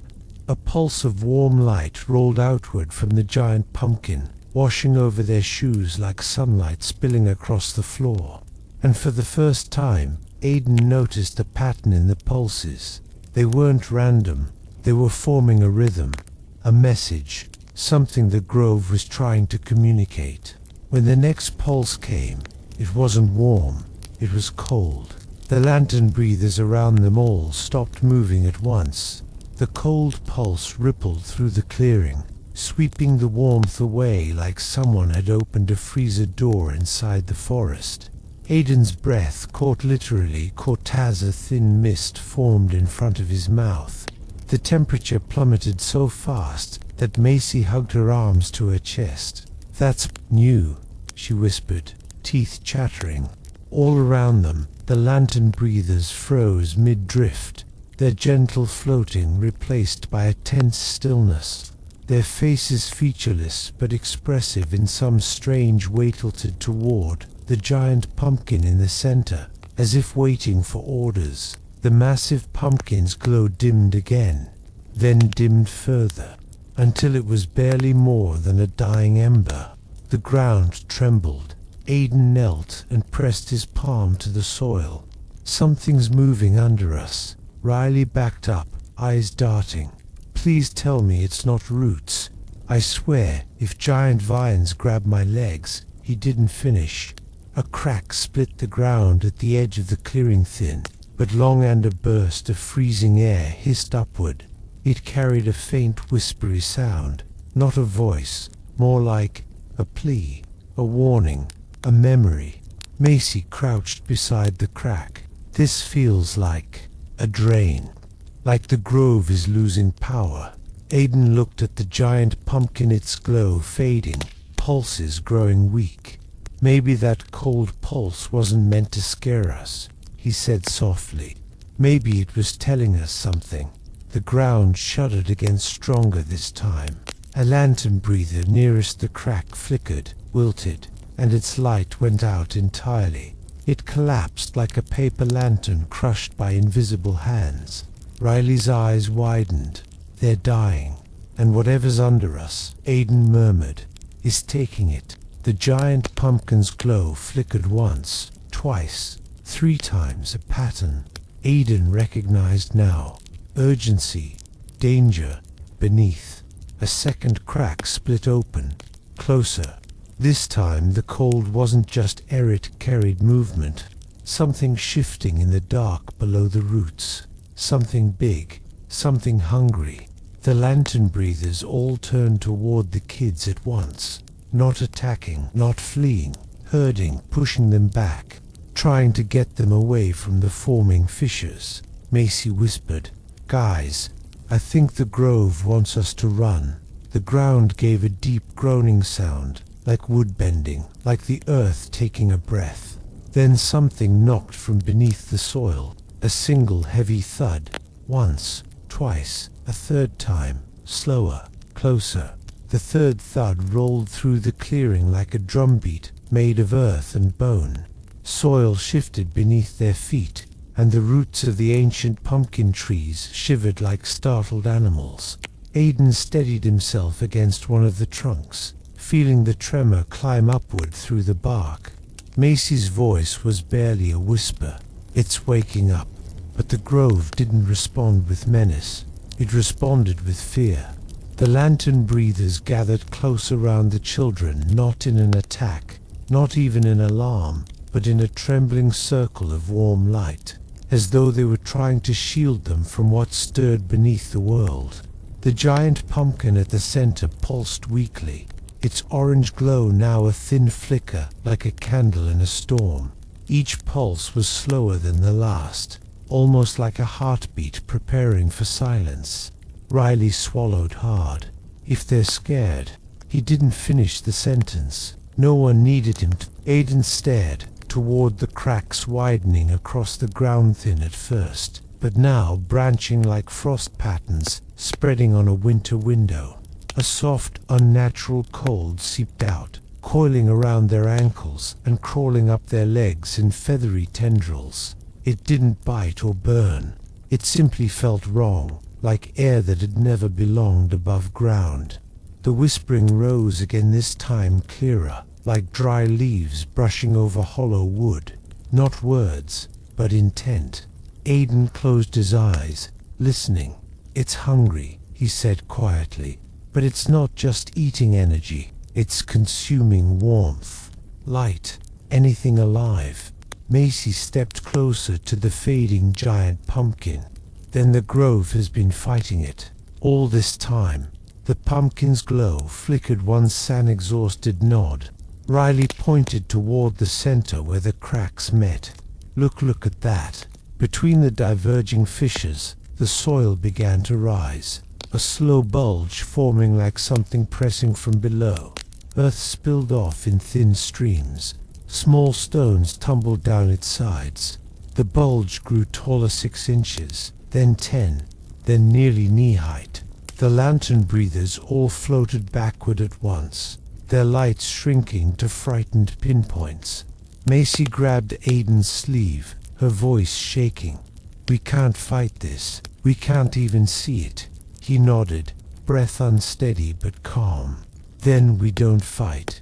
He gestured toward a narrow gap between 2 leaning pumpkin trees, where the ground still looked solid. "We move before it breaks through." A new tremor rippled outward from the bulging mound, strong enough to scatter loose dirt and send a thin crack racing toward their feet. They stumbled back as the fissure split open with a soft, breathy sigh. The mound rose a little more. The soil cracked again.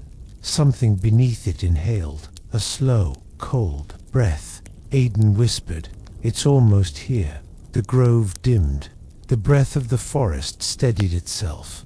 Every light grew still, and from beneath the earth, a faint glow, blue, icy, unnatural, began to seep through the cracks. The blue glow under the soil, bright and soft at first, then sharp enough to cast long shadows across the pumpkin trunks. It seeped upward through every crack, staining the ground with a cold radiance that felt nothing like moonlight. Aiden shielded his eyes, heart pounding slow but steady, as the mound pulsed beneath its crust of trembling earth. Macy whispered, "It's going to break through." But the grove, every branch, every leaf, every trembling lantern breather, seemed to come alive with one final surge of warmth. The giant pumpkin at the center, dim and tired as it was, released a flicker of golden orange that pushed tentatively against the cold blue glow. The 2 lights met, warmth against cold, life against hunger. The air trembled. The children stumbled back as the giant pumpkin breathed out once more its brightest glow yet, though still far weaker than before. The pulse stretched across the grove like a ripple of soft heat, brushing past the trees, lifting the lantern breathers into drifting arcs of gold. And then the mound beneath them cracked open. It didn't explode or burst. Instead, the soil gently parted, like a door sliding open to reveal a dark, yawning hollow beneath the world. The blue glow spiraled upward from its depths, curling into icy tendrils. But the warmth of the grove pushed back. The lantern breathers floated forward, every one of them glowing brighter than they ever had. Their tiny breaths of light expanded, their bodies shimmering like little suns. One by one they drifted into the widening cracks, filling them with golden warmth, sacrificing themselves. Riley choked out, "Wait there," trying to seal it. Aiden reached toward them, instinctively wanting to help, but Macy held his arm. "This is their home," she murmured. "They know what they're doing." The golden light flooded the fissures, surrounding the blue glow. The cold tendrils recoiled, shrinking away from the warmth. The mound sank slowly, the opening collapsing inward as the soil poured back into place. The blue light flickered, sputtered, then dimmed until nothing was left but the faint glow of buried lantern breathers who had given their last spark. The giant pumpkin gave one final pulse, soft, weary, grateful. Then its light, too, faded into a gentle warmth, no brighter than a candle resting low in its holder. The grove sighed, the tremor is stilled, and the air warmed once more. Aidan, Macy, and Riley stood in silence. The danger had passed. The ancient hunger had been pushed back into the deep earth, maybe not forever, but long enough for the grove to heal. They stepped toward the great pumpkin. Aidan rested his palm on its cool surface and whispered, "Thank you." A faint, tired pulse answered him. Then the grove grew quiet, drifting slowly back into its dreamlike peace. The children walked between the pumpkin trees, guided by a soft breeze that stirred the vines like gentle hands, showing them the way home. Behind them, the clearing dimmed, settling into a warm, breathing twilight, safe again, for now. And so, dear listener, we close the final pages of this quiet journey, a walk through lantern-lit groves, forgotten dreams, and the strange, soothing mysteries of the night. The grove sleeps once more, and now it's your turn to rest too. Thank you for staying with this story all the way to its end. Your presence, your imagination, your calm attention, they give life to tales like this. I'm grateful you spent these moments here, drifting slowly through a world of warm pumpkins, ancient roots, and soft breathing light. Before you settle in for sleep, I gently invite you to like this story if it brought you comfort, to subscribe if you want to drift into more night journeys with me, and to comment about where you're watching from, whether you're relaxing in the US, resting late in Europe, winding down in Canada, or listening under the soft glow of midnight somewhere else entirely. But now, let the world grow quiet. Let your breathing slow. Let your thoughts settle like falling leaves onto a still pond. The story is done. The night is peaceful, and you deserve deep, gentle rest. Sleep well, traveler.